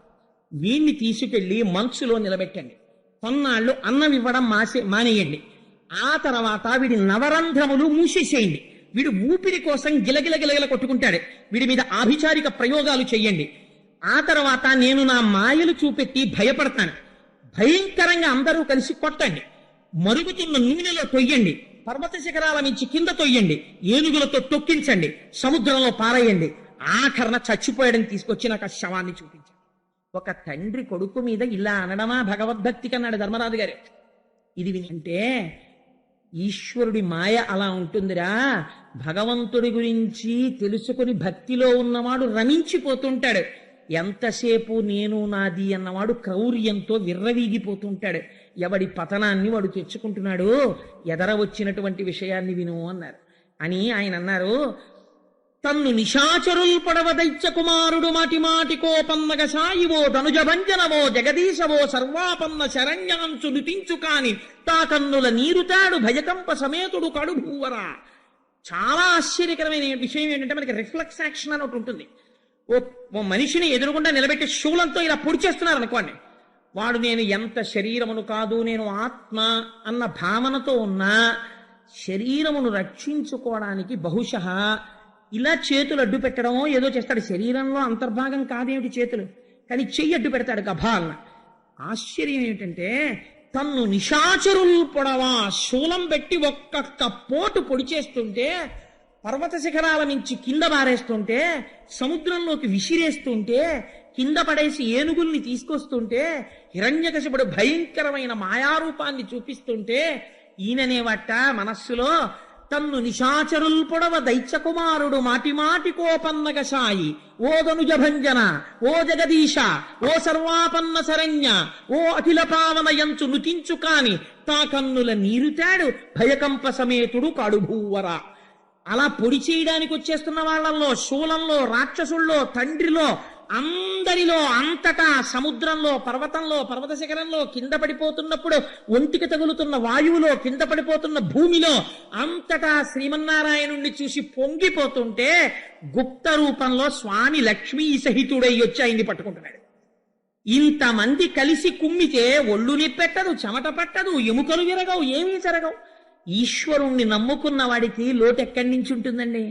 అందుకని ఇన్ని జరుగుతుంటే చాలా ఆశ్చర్యకరమైనటువంటి సందర్భం జరిగింది. ఇన్ని రకాలుగా బాధపెడుతుంటే పారడు లేచి దిక్కులకు బాహువులొద్దడు బంధురాజిలో దూరడు ఘోరకృత్యమని దూరడు తండ్రిని మిత్రవర్గముంజీరడు మాతృసంగము వసించు సువర్ణ గృహంబులోని కిందారడు తాపమనుందడు కావరేయనడు తాపమనుందడు కంటకింపడు. చిత్రం ఏమిటంటే, పోనీ అలా అనలేదండి, ఈశ్వరుని అన్నాడు. పోని తర్వాత ఎప్పుడైనా వెళ్ళి స్నేహితుల దగ్గరికి మా నాన్న చూశారా నన్ను ఎలా పొడిపించేస్తున్నాడో అన్నాడేమో అని అనుకుంటున్నారేమో. ఎన్నడూ అలా అనలేదు. ఆయన ఇలా చేతులు అడ్డు పెట్టేవాడు కాదు. ఇలా కొట్టేస్తుంటే పరిగెత్తుకుంటూ స్నేహితుల దగ్గరికి వెళ్ళేవాడు కాదు. బంధువుల దగ్గరికి పరిగెత్తేవాడు కాదు. అమ్మ పిన్నులు నివసించేటటువంటి ఆ సువర్ణపు మేడలోకి పరిగెత్తేవాడు కాదు. ఘోరకృత్యమని దూరడు తండ్రిని నిందించేవాడు కాదు. స్నేహితుల దగ్గరికి పరిగెత్తేవాడు కాదు. ఎక్కడున్నవాడు అక్కడే నిలబడి నారాయణ నామజపం చేసేస్తుంటే అంతకంతకి తేజోవిరాజితుడైపోతున్నాడు. ఒక్కొక్క వార్త వస్తోంది, అయా ఏనుగులతో తొక్కించేశాం, కానీ ఏమి చిత్రమో చెమట పట్టలేదు, ఇంకా ఆశ్చర్యం చెప్పమా భూమిలో పాతేశాం. మీరు భాగవతం చదవండి. ప్రకృతికి అతీతమైనటువంటి స్థితిని పొందాడండి. ఈశ్వరుడి యొక్క రక్షణ పొందిన వాడికి రక్షణము కలిగి సాధుడు ఈశ్వరుడి చేత రక్షింపబడు. రక్షణము లేక అసాధుడు శిక్షితుడకు కలుడి చేత పాప చిత్తుండగుటంటారు పోతన గారు. ఈశ్వరుణ్ణి మాత్రమే నమ్ముకుని పూర్వజన్మలలో ఆయన పాదములు పట్టుకున్నవారు ఎంత చిత్రంగా బతికేస్తారంటే మన ఊహకందదు. నేను నిడదవోలు షటిల్ చేసే రోజుల్లో తరచు చెప్తుంటాను, ఒక తల్లికి ల్యాబొరేటరీలో ట్రైన్లో ప్రసవం అయిపోయింది. ప్రసవం అయిపోతే ఆ తర్వాత వాళ్ళు వెళ్ళి ఎంతకీ రావట్లేదు ఏమిటి ఈవిడని తలుపులు కొట్టారు. నిడదవోళ్ళు రైలు ఆగిపోయిన తర్వాత ఆ రోజుల్లో నాతో షటిల్ చేసిన వాళ్ళందరూ కూడా ప్లాట్ఫామ్ మీద నిలబడిపోయాం. నిలబడిపోతే ఈవిడ్ని బయటికి తీసుకొస్తే ట్రైన్ ఆపేశారు. ఆవిడ ఏం చెప్పిందంటే, ప్రసవం అయిపోయింది, ఆ పిల్ల ఆ లాబొరేటరీ తాలూకా హోల్లోంచి 2 పట్టాల మధ్యలో రాళ్ల మీద పడిపోతే ట్రైన్ వెళ్ళిపోయింది. తల్లి కదా, ఎంతైనా వదిలేలేరు కదా. పిల్లవాడిని ఎక్కడ పడిపోయాడో చూద్దామని పరిగెత్తారు. పరిగెడితే పాపం అక్కడ ట్రాలీ ఉంటే ట్రాలీ మీద తీసుకెళ్లారు. వాళ్ళని తీసుకెళ్తే అంత దూరం వెళ్ళేటప్పటికి కొంతమంది హాకర్స్ ఉంటారు, వాళ్ళకి పర్మిషన్ ఉండదు, ట్రైన్లో అమ్మకూడదు. వాళ్ళు స్టేషన్కి బాగా అవుటర్లోనే రన్నింగ్ ట్రైన్లోంచి దిగిపోతుంటారు. ఒక వేరుశనక్కాయలు అమ్ముకునేవాడు బుట్ట పట్టుకుని నిడదవోలుకి బాగా అవుటర్లోనే కిందకి దిగిపోయాడు. బ్రాహ్మణగూడెం దాటుతుండగా దిగిపోయాడు. 4 అడుగులు వేసేటప్పటికి కాకులు అరుస్తున్నాయి. ఏమిటి సడన్ గా కాకులు అరుస్తున్నాయి, పావుందేమో అనుకుంటూ చూస్తున్నాడు. క్యార్ క్యార్ అని ఏడుస్తూ చంటి పిల్ల ఉంది.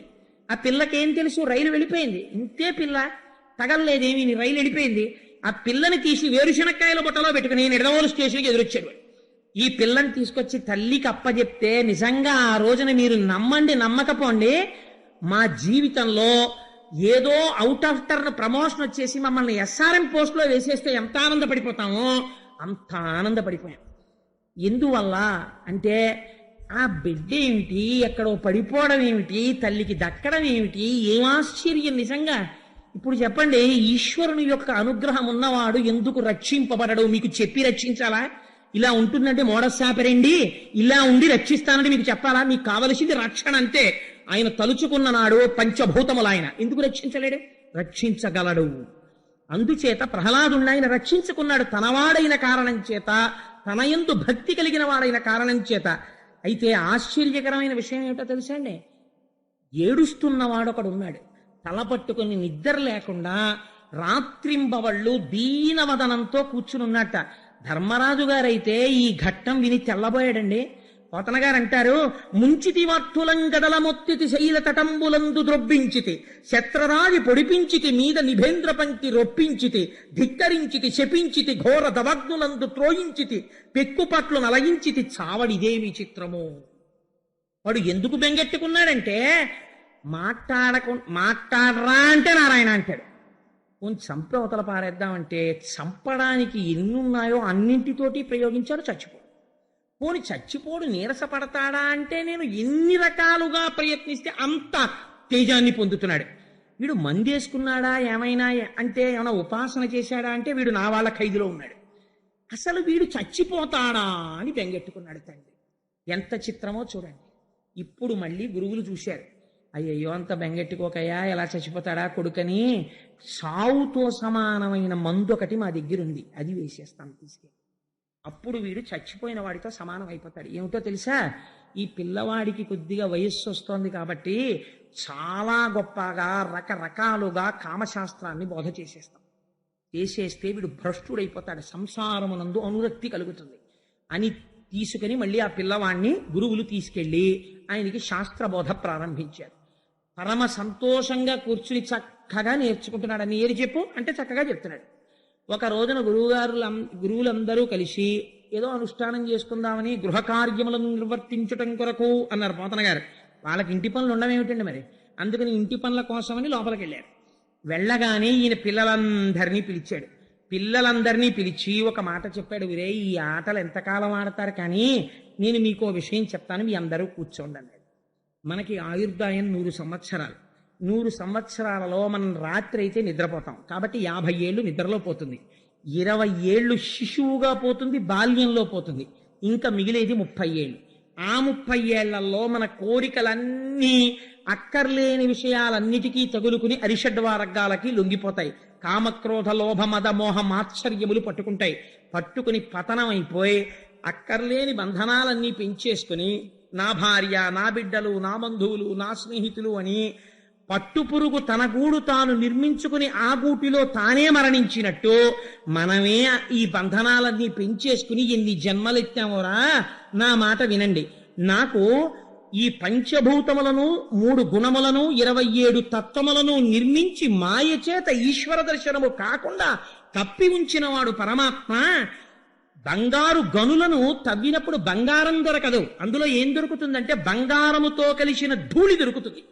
ధూళి దొరికితే స్వర్ణకారుడు దాన్ని అగ్నిహోత్రమునందు తప్తము చేస్తాడు. చేసి ధూళిని వేరు చేస్తాడు, శుద్ధ బంగారమును గ్రహిస్తాడు. అలా గురువుల దగ్గర బోధ పొందినటువంటి మహానుభావులైనటువంటి వాళ్ళు ఆత్మవిచారణ చేసి సంసారం అనే పుల్లు పక్కన పెట్టి లోపల ఉన్న ఆత్మస్వరూపాన్ని దర్శనం చేసి మళ్లీ పుట్టవలసిన అవసరం లేనటువంటి పునరావృత్తి రహిత శాశ్వత శివ సాయుధ్యమును పొందుతున్నారు. అందుకని మీరు కూడా అలా పొందడానికి ప్రయత్నం చేసేటటువంటి ఉద్దేశంలో ఉండండి. మనకి 2 శరీరాలు ఉన్నాయి, ఒకటి స్థిర శరీరము, ఒకటి చర శరీరము. చర శరీరం అంటే ఇది చర్మము, రక్తము, కొవ్వు, అస్థి, శుక్ల, మేధ ఇటువంటి పదార్థములతో తయారు చేయబడుతుంది. ఇవి ఈ పదార్థములన్నీ భూమిలో కలిసిపోతాయి, అగ్నిలో కలిసిపోతాయి, వాయువులో కలిసిపోతాయి. ఒకనాడు స్థిరముగా ఉండేటటువంటిది ఆత్మ ఒక్కటే. కాబట్టి మీ అందరూ ఆత్మదర్శనాభిలాషులు కండి, నా మాట నమ్మండి అన్నాడు. అంటే వాళ్ళన్నారు, ఒరే ఈ పాఠం ఏమిటో చాలా గమ్మత్తుగా ఉంది, నువ్వు చెబుతున్నది సత్యమే అనడానికి మాకేమీ అనుమానం లేదు, కానీ ఒక్క అనుమానం మాత్రం నిన్ను అడుగుతాం. నువ్వు మాతోనే కలిసి ఇక్కడ చేరావు, నువ్వు మాతోనే చదువుకున్నావు, గురువులు మాకేం చెప్పారో నీకు అదే చెప్తున్నారు. గురువులు చెప్పని ఈ విషయాలు నీకెవరు చెప్తే వచ్చాయిరా? ఆయన అన్నాడు, మహానుభావుడు నారదుడు చెప్పాడయ్యా. నారదుడు చెప్పాడంటే వాళ్ళన్నారు, అసలు నారదుడిని నువ్వు ఎప్పుడు కలుసుకున్నావు? నాకు తెలిసి ఎప్పుడు అంతఃపురంలో ఉన్నావు, లేకపోతే ఈ విద్యాలయంలో ఉన్నావు. నువ్వు ఎప్పుడు నారదుడి దగ్గరికి వెళ్ళావు, ఎప్పుడు నేర్చుకున్నావు అన్నారు. ఇక్కడే గమ్మత్తు. హిరణ్యకశిపుడు తపస్సు చేసుకుంటున్నప్పుడు గర్భిణి అయ్యున్నటువంటి లీలావతీదేవిని చెరపట్టి ఇంద్రుడు ఈడ్చుకుపోతున్నాడు. నారదుడు ఎదురొచ్చి మహాపతివ్రత అయినటువంటి కాంతని ఎందుకు చెరబట్టి తీసుకెడుతున్నావు అని అడిగాడు. అడిగితే ఆయన అన్నాడు, నాకు ఆవిడ మీద క్రోధం లేదు, ఆవిడ గర్భమునందు హిరణ్యకశిపుని యొక్క తేజం ఉన్నది, వాడు తపస్సు ఎందే మడిసిపోతున్నాడని మేము అనుకుంటున్నాం. ఎందుకంటే వాడి శరీరం అంతా రక్తం కూడా ఈగలు నాకేశాయి, అంత తపస్సు చేస్తున్నాడు. వాడు ఆ తపస్సులోనే అలా పడిపోతాడేమో అని మాకు ఆశ. ఈలోగా వీడు కూడా పెద్దవాడైతే, అందుకని ఆ బిడ్డడు పుట్టగానే సంహారం చేసి వీడిని విడిచిపెడతానన్నాడు. అంటే నారదుడు అన్నాడు, నీకేం తెలుసయ్యా, ఆవిడ గర్భంలో ఉన్నటువంటి వాడు మహావిష్ణు భక్తుడైనటువంటి వాడు ఉన్నాడు. వాడు జన్మ చేత భక్తి జ్ఞాన వైరాగ్యములతో పుడుతున్నాడు. అటువంటి మహాపురుషుడి యొక్క కథ వింటే తరించిపోతాం. అటువంటి వాణ్ణి నేను తరింప చెయ్యాలి. అందుకని లీలావతిని నా ఆశ్రమానికి తీసుకెడతానని తీసుకుని వెళ్ళి అక్కడ ప్రబోధం చేశాడు. వేదాంత తత్వాన్నంతటినీ చెప్పాడు. చెబుతున్నప్పుడు లీలావతి వింటుండేది. చిత్రం ఏమిటంటే, విన్నటువంటి లీలావతి మరిచిపోయింది. కడుపులో ఉన్నటువంటి పిల్లవాడికి జ్ఞాపకం ఉండిపోయింది. ఎందుకు జ్ఞాపకం ఉండిపోయిందంటే, నా గొప్పని చెప్పలేదు ప్రహ్లాదుడు. వెల్లిగొన నాటి నుండి ఉల్లసితంబైన దైవ యోగంబున శోభిల్లుడు మునిమతమంతయు ఉల్లంబున మరపు పుట్టదొకనాడైనన్. మా అమ్మ మళ్ళీ వచ్చి హిరణ్యకశిపుడితో సంసారంలో పడిపోయి భోగభాగ్యాల్లో నారదుడు చెప్పినటువంటి బోధ మరిచిపోయింది. కారణం, గురువుల యొక్క అనుగ్రహం మా అమ్మ యందు లేదు. గురువుల అనుగ్రహం, దైవం అనుగ్రహం నా యందుంది. అమ్మ కడుపులో విన్న నాకు నిలబడిపోయిందయ్యా. గురువు అనుగ్రహం, దైవానుగ్రహం, జ్ఞానం నిలబడడానికి ఎంత అవసరమో చూశారా అన్నాడు. వీళ్ళందరూ లేచి భజన మొదలెట్టారు, నారాయణ భజన. లోపల నుంచి గురువులు బయటికి వచ్చారు. ఈ పిల్లాండి పట్టుకుని జర చర చర చర ఈడుస్తూ హిరణ్యకశిపుడి దగ్గరికి తీసుకెళ్లారు. అయ్యా, తులసివనంలో గంజాయి పుట్టినట్టు రాక్షస వంశంలో నీ కొడుకు పుట్టాడు. వీడికి మేము పాఠం చెప్పడం దేవుడెరుగు, వీడు రాక్షసులందరినీ పాడి చేశాడు, అందరినీ నారాయణ భక్తుల్ని చేసేస్తున్నాడు, అందరికీ తత్వబోధ మొదలెట్టాడు. అయ్యా, ఏం చేసుకుంటావో చేసుకో అన్నారు. అనేసరికి ఆయన యొక్క కళ్ళల్లోంచి అగ్నిహోత్రం కురిసింది. కురిసి, ఉరే ఎవరి దిక్కు చూసుకుని, ఎవరి బలం చూసుకుని నీవు ఇలా ప్రవర్తిస్తున్నావు అన్నాడు. బలయుతులకు దుర్బలులకు బలమెవ్వడు, నాకు నీకు బ్రహ్మాదులకు బలమెవ్వడు, ప్రాణులకును బలమెవ్వండట్టి విభుడు బలమ సురేంద్ర అన్నాడు ప్రహ్లాదుడు. నాన్న, బలమెవ్వరు, నీకు దిక్కెవరని అడుగుతావు ఏమిటి? నీలో బలానికి కారణం ఎవరో వాడే నాలో బలానికి కారణం. బలహీనుడైన వాడిలో ఉన్న కొంచెం బలానికి కారణం ఎవరో, లోకాల్ని సంపాదించినటువంటి మహాబలవంతుల బలానికి కారణం ఎవడో వాడు నాకు దిక్కు నాన్న అన్నాడు. ఏమిరా నీకు దిక్కంటున్నావు కదా, వాడు ఎక్కడున్నాడో చెప్పగలవా అన్నాడు. ఎక్కడున్నావో చెప్పగలవా అని అడుగుతావేంటి నాన్న? ఇదో వెర్రి ప్రశ్న. ఎంత జ్ఞానంతో మాట్లాడాడో చూడండి. ఇందుగలడందులేడని సందేహము వలదు చక్రి సర్వోపగతుండు, ఎందెందు వెనకి చూచిన అందందే కలడు దానవగ్రని వింటే. వెదకి చూచిన జ్ఞాననేత్రంతో చూస్తే దారువు కనబడదు, దంతి కనబడదు, దారువు కనబడుతుంది నాన్న. ఆభరణం కనబడదు, స్వర్ణం కనబడుతుంది, పాత్ర కనబడదు, మట్టి కనబడుతుంది. జ్ఞాననేత్రంతో చూడు, ఉన్నది నారాయణుడు ఒక్కడే ఉన్నాడు, అంతటా స్వామి ఉన్నాడు, నువ్వు చూడడానికి ప్రయత్నం చేయి అన్నాడు. అని చిత్రం ఏమిటో తెలుసా అండి, ఒక పక్క తండ్రి ఆగ్రహంతో ఉంటే అంతటా నారాయణుడు ఉన్నాడని చెప్పడానికి ఆనంద పారవస్యం వచ్చేసి, ఇది భక్తి జ్ఞానముల యొక్క కూడిక. పొంగిపోతూ నాట్యం చేసేట ప్రహ్లాదుడు. మీరు కావాలంటే భాగవతం తెరవండి. నాట్యం చేసేస్తూ కలడంబోది కలండు గాలి కలడు ఆకాశంబునన్ కుంభినన్ కలడు అగ్నిన్ దిశలం పగళ్ళ నిశలన్ ఖజ్జోత చంద్రత్మలం కలడు ఓంకారమునం త్రిమూర్తుల త్రిలింగ వ్యక్తులం దంతట కలండీశుండు కలండు తండ్రి వెతకంగానేల ఇయాయడం. నాన్న ఎక్కడ లేడని అడుగు నాన్న. ఈశ్వరుడు లేని ప్రదేశం రాత్రులందు పగలందు ఆకాశమునందు పైన మధ్యలో సర్వభూతముల యందు అగ్ని యందు ఓంకారమునందు సమస్తమునంతటా నిండి నిబిడీకృతం అయ్యాడు నాన్న, ఆయన లేని ప్రదేశం లేదు అన్నాడు. అనేసరికి ఈయనకి ఎంత ఆగ్రహం వచ్చిందంటే, ఇప్పుడు ఏదో ఒక చోటు చూపిస్తాడు, చూపుడు వేలు తిరుగుతోంది, ఇక్కడ ఉన్నాడా అంటే. అంతటా ఉన్నవాడు ఎప్పుడూ ఉన్నాడు, కానీ ఇక్కడ ఉన్నాడా అనేటప్పటికీ ఇప్పుడు ఒక మాట నిజం చెయ్యాలి, తన భక్తుడి మాట నిజం చెయ్యాలి. బయటికి వచ్చిన మరుక్షణం అవతార ప్రయోజనం నెరవేరిపోవాలి, హిరణ్యకశిపుడు నశించాలి. ఇప్పుడు ఎవరు జాగ్రత్త పడ్డారట? చెప్పినవాడు నాట్యం చేస్తున్నాడు. భక్తుడి స్థితిలా ఉంటుంది. హరి సర్వాకృతులంకలండనుచు ప్రహ్లాదుండు భాషింప, ఇంద్రుడు లేడు లేడనుచు దైత్యుండు తర్జింప, హరి సర్వాకృతులం దాల్చే అని ఆయన సమస్త స్థావర జంగమోత్కరమైన ఈ జగంబునంతటం, ఈ సమస్త స్థావర జంగమాత్మకమైనటువంటి ఈ సమస్త ప్రపంచమనందు కూడా నరసింహాకృతిని దాల్చి చంపడానికి సిద్ధమై వేలు ఎక్కడాగితే అక్కడి నుంచి బయటికొచ్చి ఉన్నాడు ఈశ్వరుడని నిరూపించడానికి శ్రీ మహావిష్ణువు సమాయత్తమవుతున్నారు. బ్రహ్మాండములే నరసింహాకృతిని దాల్చాయి ఆ రోజున. అటువంటి స్థితిలో ఇలా వేలు తిప్పి స్తంభమునందున్నాడా అని అడిగాడు. అడిగితే ప్రహ్లాదుడు అన్నాడు, అనుమానమా అన్నాడు. అయితే చూపించు అన్నాడు. నేను చూపించడం ఏమిటి, నువ్వు అడుగు వస్తాడు అన్నాడు. సింహాసనం నుంచి గబ గబ గబ గబ దిగి మెట్ల నుంచి దిగి గద ఎడంచేత్తో పట్టుకుని కుడి ఎరి చేతితో స్తంభం మీద ఒక్క దెబ్బ కొట్టాడు. అమ్మ బాబోయ్, పోతన గారు వచనానుసంధానం చేశారండి. అందులోంచి ఒక భయంకరమైనటువంటి మెరుపు మెరిసింది. అది ప్రళయకాలంలో మెరిసేటటువంటి మెరుపు ఎలా ఉంటుందో అటువంటి మెరుపు వచ్చింది. ఆ మెరుపు యొక్క కాంతికి అక్కడ ఉన్న వాళ్ళందరూ కూడా స్పృహ తప్పి పడిపోయారు. ప్రళయకాలమునందు పిడుగులు పడితే ఎటువంటి చప్పుళ్ళు వస్తాయో అంత భయంకరమైన ధ్వనులు వచ్చాయి.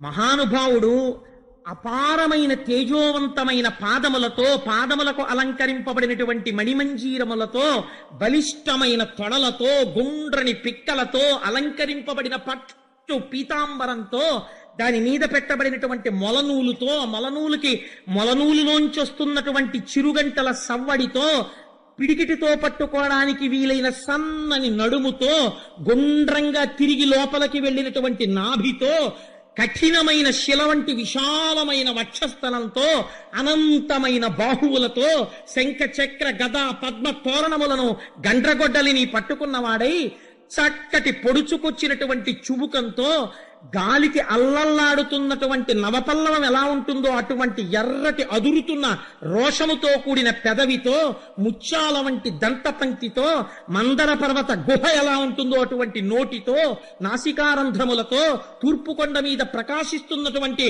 రెండు సూర్యుల అన్నటువంటి నేత్రములతో, విశాలమైన పాలభాగముతో, అంతటా ఆవరించిన ఎర్రటి జుట్టుతో, నవరత్న ఖచ్చితమైనటువంటి కిరీటంతో అటు ఇటు శిరస్సుని కదుపుతుంటే ఆయన యొక్క రోమములు ఆకాశమంతటా వ్యాపించి కొడితే సిద్ధుల యొక్క విమానములు కింద పడిపోయాయి. ఆనాడు స్తంభంలోంచి బయటికొచ్చి గర్జన చేసి ఘూర్నిల్లితే ఆ ధనులకు సముద్రములు తిరుగుడు పడ్డాయి. భూమి కంపించి బద్దలైపోయింది. ఎక్కడి వాళ్ళక్కడ స్తంభీభూతులై ప్రళయం వస్తోందనుకున్నారు. ఇటువంటి మూర్తిని చూసి కూడా దుస్సాహసం చేశాడు హిరణ్యకశిపుడు. కత్తి పట్టుకుని స్వామి మీద పడ్డాడు.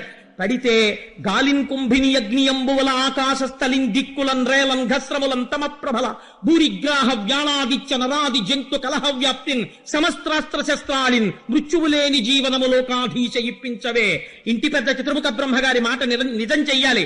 ఆ స్తంభంలోంచి బయటికొచ్చి చంద్రహాసాన్ని దూస్తున్నటువంటి హిరణ్యకశిపుణ్ణి ఆనాడు తాను ఎలా ప్రతిజ్ఞ చేశాడో అలా కలుగులోంచి బయటికొచ్చిన నాగుపాము అటుగా విడుతున్న ఎలకని ఒడిసి పట్టినట్టు తన ఎడమ చేతితో హిరణ్యకశిపుడి యొక్క తొడ పట్టుకుని గడప దగ్గరికి తీసుకెళ్లి ప్రళయకాలంలో వచ్చేటటువంటి ధ్వని లాంటి గర్జన చేస్తూ ఆ గడప మీద కూర్చుని తన తొడల మీద పారేసి భయంకరమైనటువంటి కనుబొమలని వేయి ఇంద్రధనస్సులొక్కసారి మెరిచినట్టు ముడివేసి ఘోరమైన స్వరూపంతో ఇలా చూస్తుంటే మిరిసిపోతున్న దంస్ట్రలు, ఆ నోరు, కాలనాగు వేలాడుతున్నట్టున్న నాలుక, పెద్ద పెద్ద గోళ్ళు, అటువంటి స్వామి ఇన్ని బాహువులనిత్త గోళ్లు చూపిస్తుంటే ఆయన స్వరూపాన్ని చూసి పువ్వులోకి వెళ్ళినటువంటి కందిరీగ తుమ్మెదని చూసి అన్నీ మరిచిపోయినట్టు ఆయననే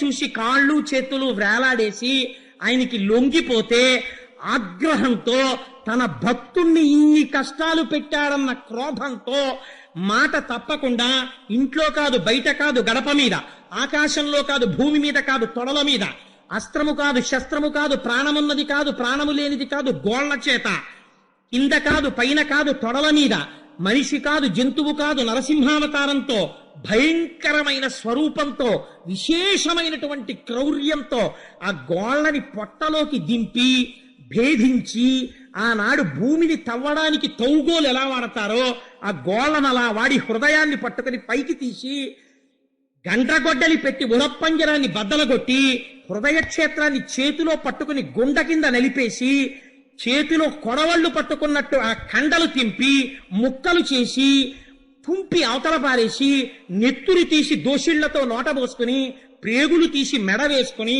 ప్రళయ గర్జన చేస్తూ నృసింహావతారం నించుంది. చంద్రశేఖర పరమాచార్య స్వామి ఒక మాట అంటారు, అసుర సంధ్య వేళలో కేవలము పరమశివ దర్శనమే, అన్యదేవతా దర్శనం చెయ్యరు. కానీ అర్ధరాత్రి లేదు, అసుర సంధ్య లేదు, ఉదయం లేదు, రాత్రి లేదు, షట్కాల పూజలందుకున్న పరమశివుడిలా అసుర సంధ్య వేళలో కూడా దర్శనము చెయ్యడానికి యోగ్యమైన మూర్తి నరసింహమూర్తి అని చంద్రశేఖర పరమాచార్య స్వామి నిర్ధారించారు. మహానుభావుడు మా శంకర భగవత్పాదుల్ని కరావలంబం అని స్తోత్రం చేస్తే ఆనాడు నరసింహావతారమే వచ్చి మా స్వామికి మా జగద్గురువుల యొక్క చేతులు రక్షించింది. అటువంటి స్వామి నరసింహావతారం అంటే ఆరోగ్యానికి రక్ష, ప్రాణములకు రక్ష. ఆయన్ని నమ్ముకున్న వాడికి లోటు లేదు. ఉగ్ర నరసింహుడని పిలిచారు. ఆయన వెళ్ళి లేచి సింహాసనం ఎక్కుతుంటే ఆసురీ గణములు మీద పడ్డాయి. అనేకమైనటువంటి చేతులు పైకెత్తి ఆయుధాలతో కొన్ని కోట్ల అసురుల్ని మట్టు పెట్టాడు. ఒక్కడే సింహాసనం ఎక్కి కూర్చుని పాదపీఠం మీద ఆ పాదములుంచి కూర్చుంటే ఆనాడు బ్రహ్మగారు, దేవతలు, యక్షులు, గంధర్వులు, కిన్నెరులు, కింపురుషులు అందరూ వచ్చేశారు. స్వామిని అనేక విధముల స్తోత్రములు చేశారు. కానీ ఆయన గూర్నిల్లుతున్నటువంటి శబ్దానికి, ఆయన చేస్తున్నటువంటి ప్రళయ గర్జనలకు ఎవ్వరూ తట్టుకోలేకపోయారు. తట్టుకోలేక దగ్గరికి వెళ్ళలేక భయపడిపోతున్నటువంటి సమయంలో అమ్మా నిత్యానపాయనీం నిరవద్యాం దేవదేవ దివ్య మహిషీం అని నీకు పేరు కదా తల్లి, నువ్వు మాత్రమే ఆ స్వామివారి యొక్క ఇంత భయంకరమైనటువంటి స్వరూపాన్ని ప్రళయశాంతిని, ఆయనకి ఉపశాంతిని చెయ్యగలవు. అందుకనమ్మా నువ్వు వెళ్ళమ్మా దగ్గరికి అన్నారు. సృష్టిలో ఎన్నడూ లేని విచిత్రం జరిగిందండి. ఆవిడంది, ప్రళయార్క బింబంబు పగిదినున్నదిగా నిన్నెమ్మోబు పూర్ణేందు నిభము కాదు, శిఖి శిఖా సంఘంపు చెలువు సూపెడు కాని చుట్కి ప్రసాద భాసురము కాదు, వీర రౌద్రాద్ధౌతావేశమొప్పెడు కాని భూరి కృపారస స్ఫుర్తి కాదు, భయత దంస్ట్రాకుర ప్రభలు గప్పెడు కాని దరహాసితాంబుజాతంబు కాదు, కఠిన కర నారసింహ విగ్రహము కాని కామినీజన సులభ విగ్రహము కాదు, విన్నదియు కాదు తొల్లినే విష్ణువలన కన్నదియు కాదు భీషణాకారమగుచు. ఇదేదో ప్రళయకారంలో ప్రకాశించే సూర్యబింబంలా ఉంది, కానీ నేను సేవించే స్వామివారి ముఖమండలంలా లేదు. మా స్వామి ఎప్పుడూ ఇలా నవ్వుతూ ఉండేటటువంటి దయారసంతో కూడిన ముఖం కాదు. ఆయన ముఖం చూస్తేనే నాకు భయం వేస్తోంది. అసలు ఆ శరీరం ఏమిటి? మృగం కాదు, నరుడు కాదు. ఆ ఆ నరసింహావతారం, ఆ రక్తం, ఆ మెడలు, ఆ ప్రేగులు ఆయన దర్శనం చేసేటప్పటికే భయం వేస్తోంది. ఇది భార్య దగ్గరికి వెళ్ళడానికి సాహసించేటటువంటి మూర్తి కాదు అంద. అంటే బ్రహ్మాదులందరూ స్తోత్రం చేశారు. ఆయన చేసేటటువంటి గర్జన లాగలేదు ఆ రోజు. ఎవరు వెళ్ళి స్తోత్రం చెయ్యాలన్నారు. అప్పుడు చతుర్ముఖ బ్రహ్మగారు ప్రహ్లాదుణ్ణి పిలిచి, ఆయన భక్తపరాధీనుడయా నరసింహుడు, నువ్వు వెళ్ళు అన్నారు. అంటే మహానుభావుడు ప్రహ్లాదుడు వెళ్ళి స్వామి పాదాల దగ్గర చాలా తేలికగా సాష్టాంగం పడిపోయాడు. ఇంత ధ్వని చేస్తున్నవాడు, పిడుగులు కురిసేటట్టుగా పలుకుతున్నవాడు ప్రశాంత పడిపోయి పెద్ద చిరునవ్వు నవ్వి ఆయుష్మాన్ భవ అని ఆశీర్వదించి తల మీద చెయ్యేసి 2 చేతులతో పట్టుకుని తీసుకొచ్చి తన తొడ మీద కూర్చోబెట్టుకున్నాడు. ఏమి అదృష్టం పొందాడండి ప్రహ్లాదుడు నిజంగా. ఆనాడు ప్రహ్లాదుడు అన్నాడు, అమరులు సిద్ధులు సంయమీశ్వరులు బ్రహ్మాదుల్ సదా పర్యచిత్తములన్ నిన్ను బహు ప్రకారముల నిత్యంబున్ విచారించి పారము ముట్టన్ నితిశేయనోపరటనే రక్షస్తనూజుండ గర్వమదోద్రిక్తుడ బాలుడన్ జడమతిన్ వర్ణింప శక్తుండనే. స్వామి, నిన్ను బ్రహ్మాదులు స్తోత్రం చెయ్యలేకపోయారు, వేదమంతటిది నేను ఇంకా ఆవిష్కరించలేనని వెనుదిరిగింది. అటువంటి నిన్ను రాక్షస వంశంలో పుట్టిన బాలుండి నేను ఏమి స్తోత్రం చేస్తాను? నిన్ను చేరడానికి తపమున్ వంశము తేజమున్ శృతము సౌందర్యంబు నుజ్జోగమున్ నిపుణత్వంబు ప్రతాప పౌరుషములున్ నిష్టాంబల ప్రజ్ఞలున్ జపహోమంబులు చాల విశ్వర భవత్ సంసృష్టికై దంటియూధవు చందంబున భక్తి చేయబలయం తత్పర్య సంయుక్తుడై. నేను తపం చేశాను, యజ్ఞం చేశాను, యాగం చేశాను, లేకపోతే ఏదో క్రతువు చేశాను, ఈ కర్మ చేశాను, ఆ కర్మ చేశానంటే కర్మలకి లొంగిపోయేటటువంటి వాడివి నువ్వు కావు. ఆ చేసిన కర్మల చేత హృదయ క్షేత్రమునందు శుద్ధి ఏర్పడి వైరాగ్యం ఏర్పడి ఈశ్వరుణ్ణి సంతతము జ్ఞానముతో ధ్యాననిష్ట యందు కొలిచిన వాడెవరో అటువంటి వాడికి లొంగిపోయేటటువంటి స్వరూపం ఉన్నవాడివయ్యా నువ్వు. సృష్టికర్తవి, స్థితికర్తవి, ప్రళయకర్తవి, అంతటా నిండి నిర్విరీకృతమైనటువంటి వాడివి. అనోరణీయాన్ మహతో మహీయాన్ అటువంటి స్వామివి ఇవాళ నా యందు కరుణించావు అంటే ప్రసన్నుడైపోయా. రోజున నరసింహస్వామి అన్నారట, ప్రహ్లాద, ఇలా నన్ను మెప్పించిన భక్తుడు లేడు, నీకేం వరం కావాలి కోరుకో అని. ఆయన అన్నాడు, అందరూ నీ రూపం చూసి భయపడ్డారు, నేను నీ రూపం చూసి భయపడలేదు. తండ్రి గారు జడ్జి గారి వేషంలో కోట్ వేసుకుని ఓ సుత్తి పట్టుకుని సుప్రీంకోర్టు జడ్జిగా కూర్చుంటే మాత్రం కొడుక్కి భయం ఏంటి? డాడీ అంటూ పరిగెత్తుకు వెళ్ళిపోతాడు. నీ రూపం చూసి నేను భయపట్టలేదు, నాకు నువ్వెప్పుడూ తండ్రివే. నేను దేనికి భయపడుతున్నానో తెలుసా? సంసారానికి భయపడతాను, కామక్రోధములకు భయపడతాను, నేను నాది అన్న భావనలకు భయపడతాను. నన్ను మళ్ళీ మభ్య పెట్టాలని చూస్తున్నావా తండ్రి? నాకు వరం ఇస్తావా? నాకేమీ వద్దు. సంతతము నీ పాదాంబుజ సేవ కటాక్షించు, నీ నామము చెప్పుకునే అదృష్టాన్ని కటాక్షించు, నీ కథలు వినే అదృష్టాన్ని కటాక్షించు, నాకు ఇంకేం వద్దన్నాడు. అసలు నీలాంటి భక్తుడు ఎక్కడున్నాడు రా ప్రహ్లాద? పొంగిపోతున్నాను నిన్ను చూసి. నువ్వు ఏదో ఒకటి అడగకపోతే నేను ఇంత ప్రయత్నం చేసినందుకు నాకు తృప్తి ఉండదు. నా తృప్తి కోసం ఏదో ఒకటి అడగరా అన్నారు. ఈశ్వరుడు వేడుకున్నాడండి ప్రహ్లాదుణ్ణి. ఆయన అన్నాడు, ఎంత కాదన్నా నా తండ్రి అజ్ఞాని, తెలియదు. ఎదురుగుండా నువ్వే వచ్చి నిలబడి నీ పరమ పవిత్రమైన తొడల మీద వేసుకుని నీ ముఖారవిందాన్ని అంత దగ్గరగా చూపించావు. అప్పుడైనా ఇలా అనుంటే నా తండ్రి బతికిపోయి ఉండేవాడు. ఎంత అమాయకుడో, ఇలా అనలేకపోయాడు, 2 చేతులు కలపలేకపోయాడు, దారుణంగా చచ్చిపోయాడు. తండ్రి ఎన్ని నీచయోనుల్లోకి వెడతాడో అలా వెళ్లకుండా నా తండ్రిని నీ దగ్గరికి చేర్చుకుంటే, నా తండ్రి కాబట్టి, నాకు జన్మనిచ్చినవాడు కాబట్టి నేను సంతోషిస్తానన్నాడు. లలిత మర్యాదుడైన ప్రహ్లాదుడధిప అంటే స్వామి నరసింహస్వామి పెద్ద నవ్వు నవ్వి అన్నారు, ప్రహ్లాద, నీ చారిత్రము ధన్యము. ఎంత గొప్ప వరం అడిగావురా. ఏనాడు నీ తండ్రి నేను కోరలు విప్పి పళ్ళు చూపిస్తూ గోళ్ళిలా పెట్టి నా నేత్రములతో చూస్తూ ఉంటే అతి దగ్గరగా మహర్షులు మునీంద్రుడు కూడా చూడని నా రూపమును తేజోహీనుడై అలా చూస్తూ ప్రాణములను వదిలాడో ఆనాడే నాకు దగ్గరైపోయాడు. అందుకని నువ్వు నీ తండ్రి గురించి బెంగపెట్టుకోకు, రాజ్యపాలన చేసి వంశాన్ని వృద్ధిలోకి తెచ్చుకో అని ఆనాడు స్వామివారు ఒక గొప్ప వరాన్ని మనకందరికీ కూడా కటాక్షించారు. అదే మనందరం తప్పకుండా స్మరించవలసినటువంటి పద్యం. ఆ పద్యంలో స్వామి అంటారు, ఈ ఆఖ్యానాన్ని, ప్రహ్లాదోపాఖ్యానాన్ని ఎవరు పరమ భక్తి శ్రద్ధలతో చేతులు కైమోడ్చి ఈశ్వరుడున్నాడు అన్న పూనికతో వింటున్నారో, ఉగ్ర నరసింహమూర్తి అయి తన భక్తులని బాధ పెట్టిన వాడి పట్ల కోపము తెచ్చుకున్న స్వామి యొక్క మూర్తి యొక్క వర్ణనమును వింటున్నారో, మళ్ళీ భక్తుడు చేసిన స్తోత్రమునకు ప్రసన్నుడైన మూర్తి కథని విన్నారో, అటువంటి వారికి ఇంక యమధర్మరాజు యొక్క దర్శనము ఉండదు. వారికి ఇక్కడే నేను భక్తిని, కర్మని, వైరాగ్యాన్ని, జ్ఞానాన్ని ఇచ్చి ఆ జ్ఞానము చేత మోక్షమునిచ్చి వారందరినీ తరింపచేస్తాను అని అభయం ఇచ్చారు. ఇవాళ మనందరికీ కూడా ఆనాడు శ్రీమన్నారాయణుడు ఎలా వచ్చాడో గురువే కదా, దైవతములంచు గురువుల తలచువాడు. మనందరినీ ఉద్ధరించేటటువంటి పరివ్రాజక వేషంలో ఉండి సన్యసించి ఎంతో మందిని ఉద్ధరిస్తున్నటువంటి శ్రీ శ్రీ శ్రీ పరిపూర్ణానంద సరస్వతి స్వామి వారు వీడు చెప్పడమేమిటి, నేను కూర్చోవడమేమిటి, ఇంతసేపు నేను కూర్చోవడమా అని అనుకోకుండా నా యందు ఇంత వాత్సల్య బుద్ధితో వారంతసేపు కూర్చుని వినడమే నాకు చేసినటువంటి గొప్ప సమ్మానము, నాకు చేసిన గొప్ప ఆశీర్వచనం. దానికి ఒక గృహస్థుగా నేను వారి పాదములకు సాంజలి బంధకముగా శిరస్సు తాటించి నమస్కరిస్తూ మనం పెట్టుకున్నటువంటి ఆచారాన్ని అనుసరించి ఇంత గొప్ప కథ ఇవాళ చెప్పుకున్నాం కాబట్టి ఒక్క 11 మాటలు స్వామి నామని చెప్పి మంగళం చెప్పుకుని ప్రార్థన చేసి ప్రసాదం తీసుకుని బయలుదేరదాం.